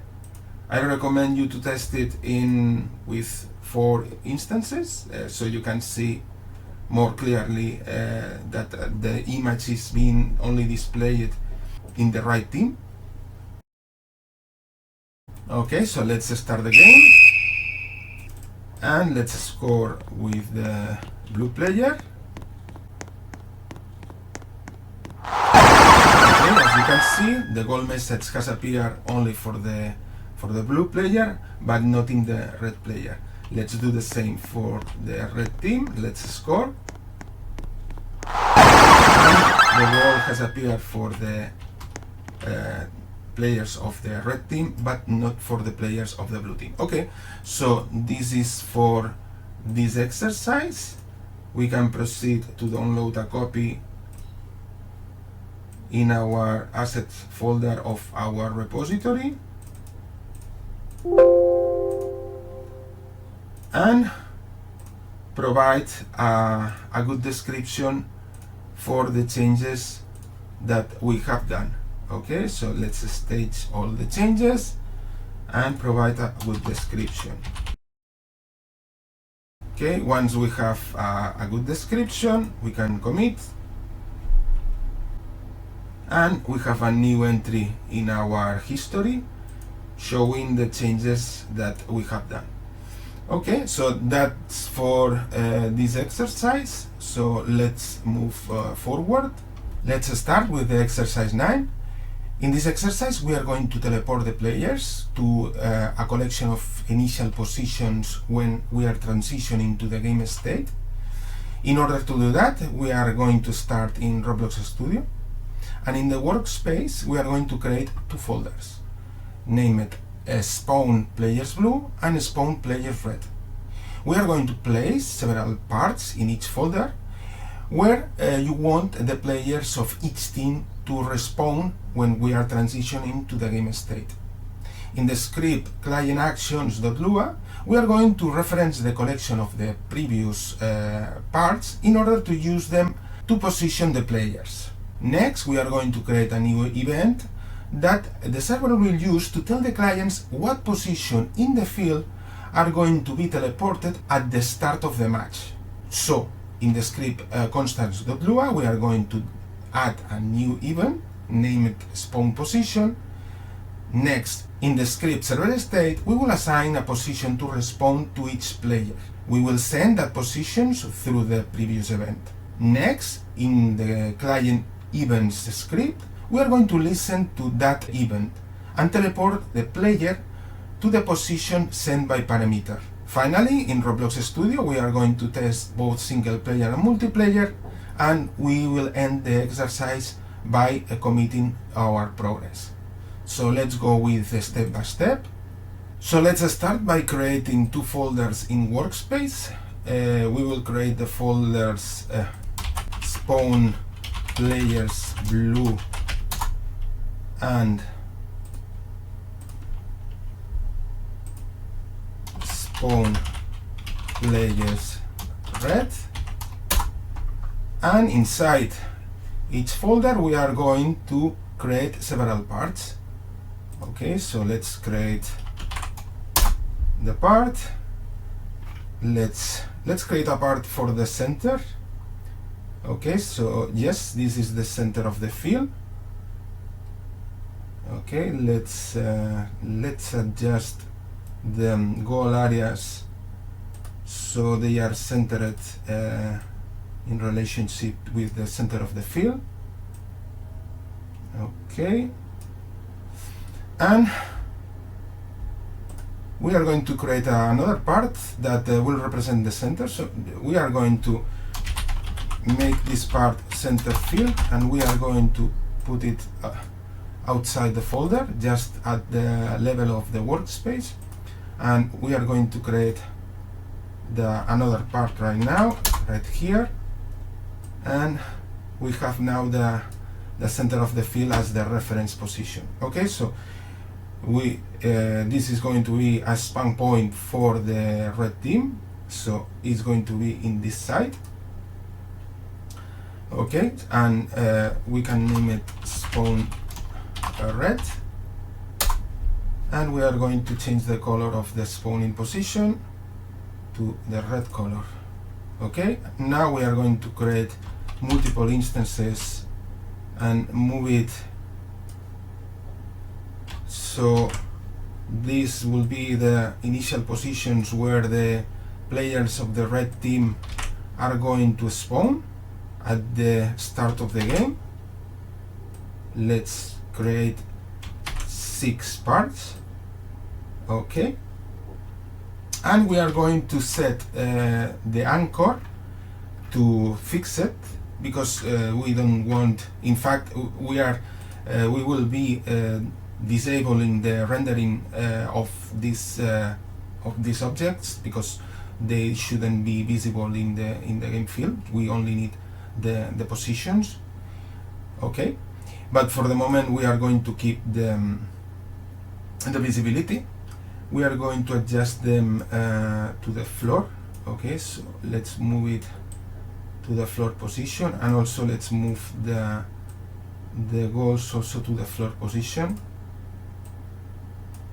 Okay, so now let's duplicate and create the blue instances. So this is going to be symmetric. Okay, so let's rename them, and we change also the color. Okay, so we have created the 2 folders with the positions where the players are going to respawn when the match starts. So now on client actions.lua, we are going to replace the whole client actions. Okay, and basically what we are doing in here is that we have created these functions to get the spawning positions, and functions to teleport the player in that positions. Okay, so you are free to understand this script. So next we are going to create a new event that the server will use to tell the clients which position the player is going to respawn when the game starts. So in the constants.lua we are going to add a new event. Okay, so in here we are going to add a new event, spawn position,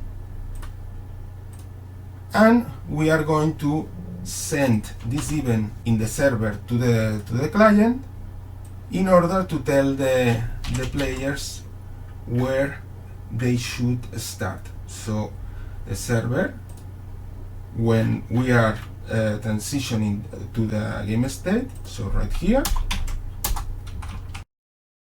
Okay, so what we are going to do in this section is just to send the event spawn position and the index of the position in the field where the player should be teleported to.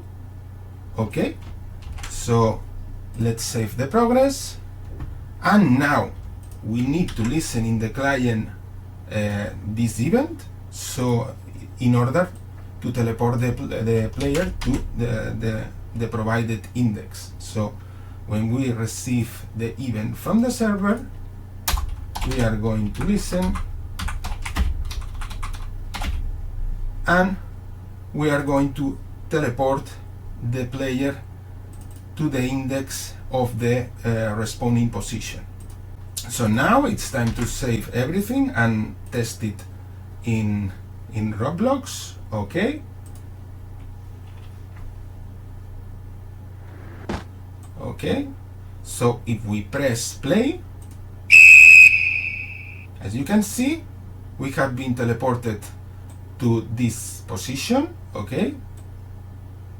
And well, the same will happen with the players of the other team. So let's test it in multiplayer mode. So we start the game, and as you can see, both players, the player of the red team has been teleported to a position in the red field, and the player of the blue team has been teleported into one of the positions in the blue field. Okay, so that ensures that everybody is starting from the right position and there is fair play. Okay, so that would be the end of this exercise. So now it's time to save the progress. So download a copy of the project in our assets folder and provide a description in the commit in order for your colleagues to understand what has been done in this commit.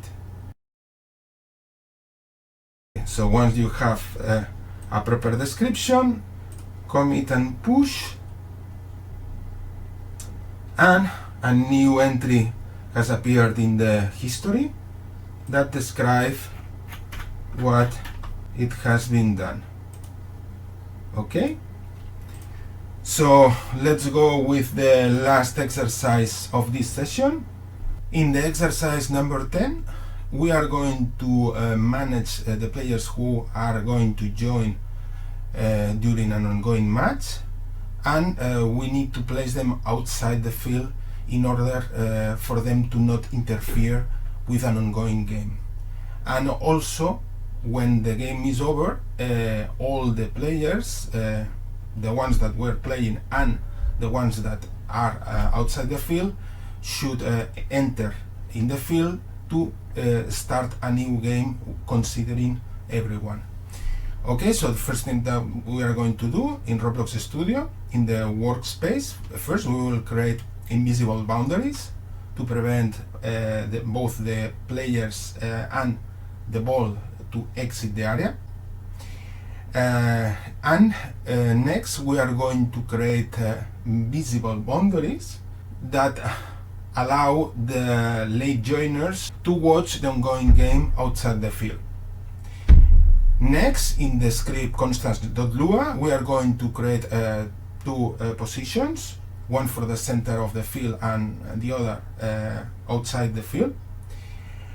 And in the client controller.lua, by default, we are going to teleport any player who joins outside the field.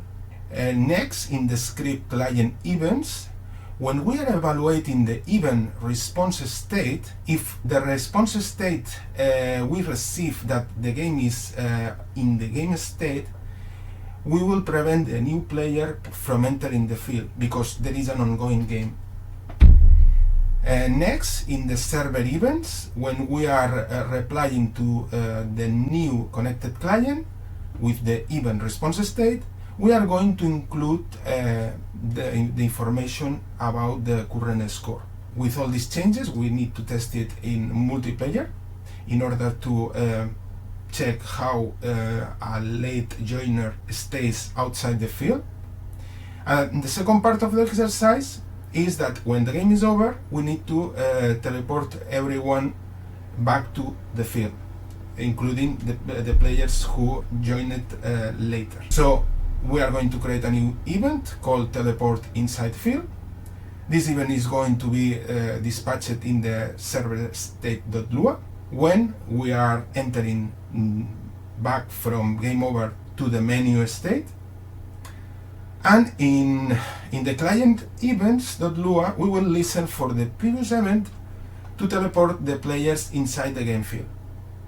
Finally, we will test it again in multiplayer, and we conclude this session by saving the progress with the final commit and push. So let's do the step by step. So let's start by creating the invisible boundaries. So we are going to create a folder just to group these boundaries. So let's call the folder boundaries, and we are going to create multiple parts to set the perimeter of the field.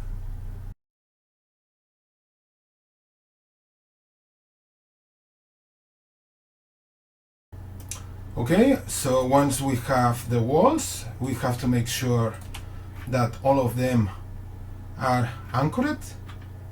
Okay, and we need to set their visibility to invisible. In the transparency property, we can set all these walls to transparent. Now we are going to make visible boundaries just to so the players know where are the limits of the game field. Okay, and we can just do it by duplicate the existing. We revert the transparency factor to this, and we can scale each individual part. From one side we have the invisible walls, okay, and from the other we have the visible walls, but they will allow the players who are waiting outside to be able to watch the game. Okay, so let's create another folder and let's name it this one visible. Move the visible walls and create another folder and name it invisible and move the invisible walls. Okay, so now we can test the boundaries. So if we play, okay, so these are the boundaries. So if I try to move, okay, I can move, and let's try to kick the ball. Okay, so the ball is outside the game field. Let's adjust the ball spawning generation to adjust to the game fields. So the ball spawning generation happens in the server with the ball manager, and we are spawning in this range. Let's make it 50 and 25. So this will be the range where the balls are being respawned. So let's test it again. And okay, the ball is respawned there, and if I score with the red player, the ball is respawned there. Okay, so we are good. And if I try to kick the ball outside the field, okay, it's colliding with the invisible ball. It's colliding. Okay, so we are good. Next, we are going to create two positions, one that will be the center of the field and the other that would be outside the field, and this position would be the one that all the players who join will appear. So far everyone was appearing in in the center of the game, in the 0, 0, 0 position, but we are going to change that. We are going to create new constants, okay, and we define the center of the field outside the field. Okay, let's make sure that these coordinates are right. So let's go back to here, and the center of the field is on the position 0. Okay, this position is okay, and the position outside the field, we can create another part and move it in here and take the position. Okay, so the position is this one, 31. So we are going to use that position, 31, and the center of the field is 0, 0, 0, and outside the field is the position 31. Okay, so next, in the client controller, we are going to initialize any player who joins to the outside field. Okay, so we are setting the player outside the field, and if the game hasn't started, we will teleport the player inside the field. Where we are going to teleport the player inside the field? When we get the response from the server about the state of the game. Okay, see, if the state of the game is in the game state, the player will remain outside the field, but if it's on the menu state, then we will teleport the player inside the field. So let's go to the client events, and when we are getting the response from the server, we are checking if we are on the menu state, then we will teleport the player inside the field. But if we are on the game state, we'll remain outside the field, and we will update the score, the remaining time, and all the different parameters that are running in the game state.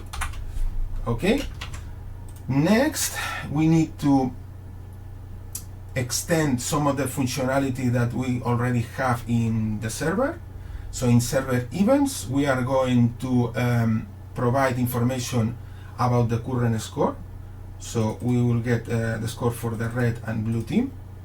Okay, so we are going to the server events, and in here, when we receive the request state from the client, we are going to provide more information. In this case, we are going to provide information about the score for the red team and the blue team. So now it's time to test it in multiplayer mode. So I am going to start three clients. Okay, so we have started 2 clients, and with these 2 clients we can start a game. Okay, so we are in a game, and now we can start another client, and we should see that the new connected player will remain outside the field. Okay, as you can see, the player, we can see from here the player. So the player 3 is outside the field, and he cannot enter the field because there is the invisible boundary. So the first part of this exercise is complete. Let's go with the second part.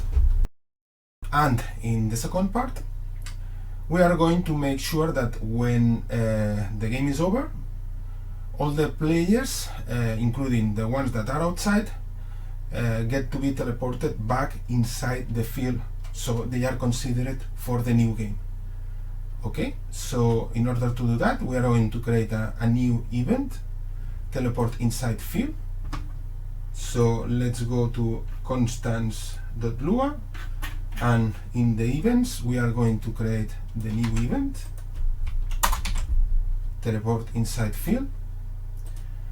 And in the server side, when we are transitioning to the menu state from the game state, we are going to call this new event.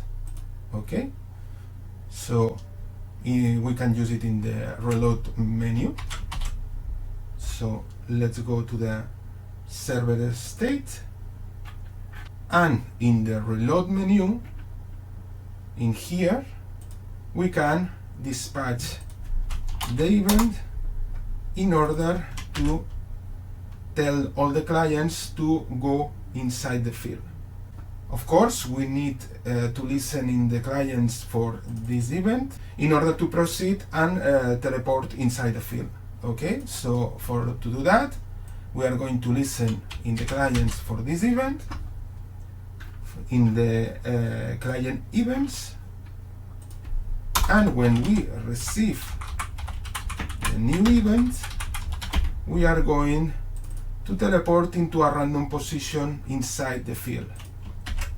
Okay, so the last test of this session is going to be this one. We are going to go with the whole cycle of starting a game with two clients joining, running another instance to join the third one, and ending the game so we can start over, including the player who joined it later. Okay, so we have the two clients here, and we can start the game with them. Okay, and we are going to run the third instance. Okay, so the new player is outside the game and he cannot enter, not interfere, and the others can, of course, the others can pick the ball, they can score, they can play. And what the player outside can do is just observe the match. When the game is over, let's force the transition to the game over stage. When we reload the menu, we will teleport everyone, including the player 3, inside the field. So he is included for the next game. Okay? So with this, this session has concluded. You are free to customize this project any way you want. You can create multiple teams with multiple goal areas, or create a different kind of game field with slopes, with mountains, I don't know. There are infinite possibilities to extend this game to whatever you like. Okay, so let's do the final commit of this session. Let's download a copy in our assets in our repository, and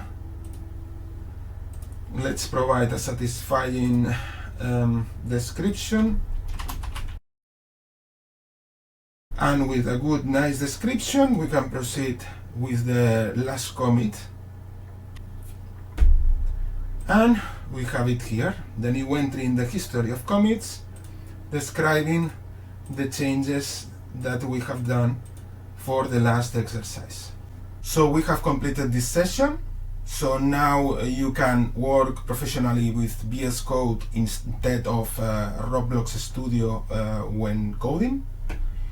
You understand the basics of Roblox development with Luau, so you can use your existing experience in game development.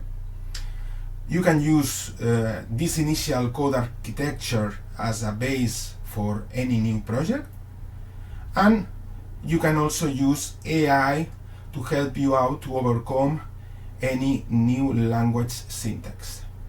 You have here the code repository, in the case that you want to clone the repository from there. And from my part, thank you for doing this session.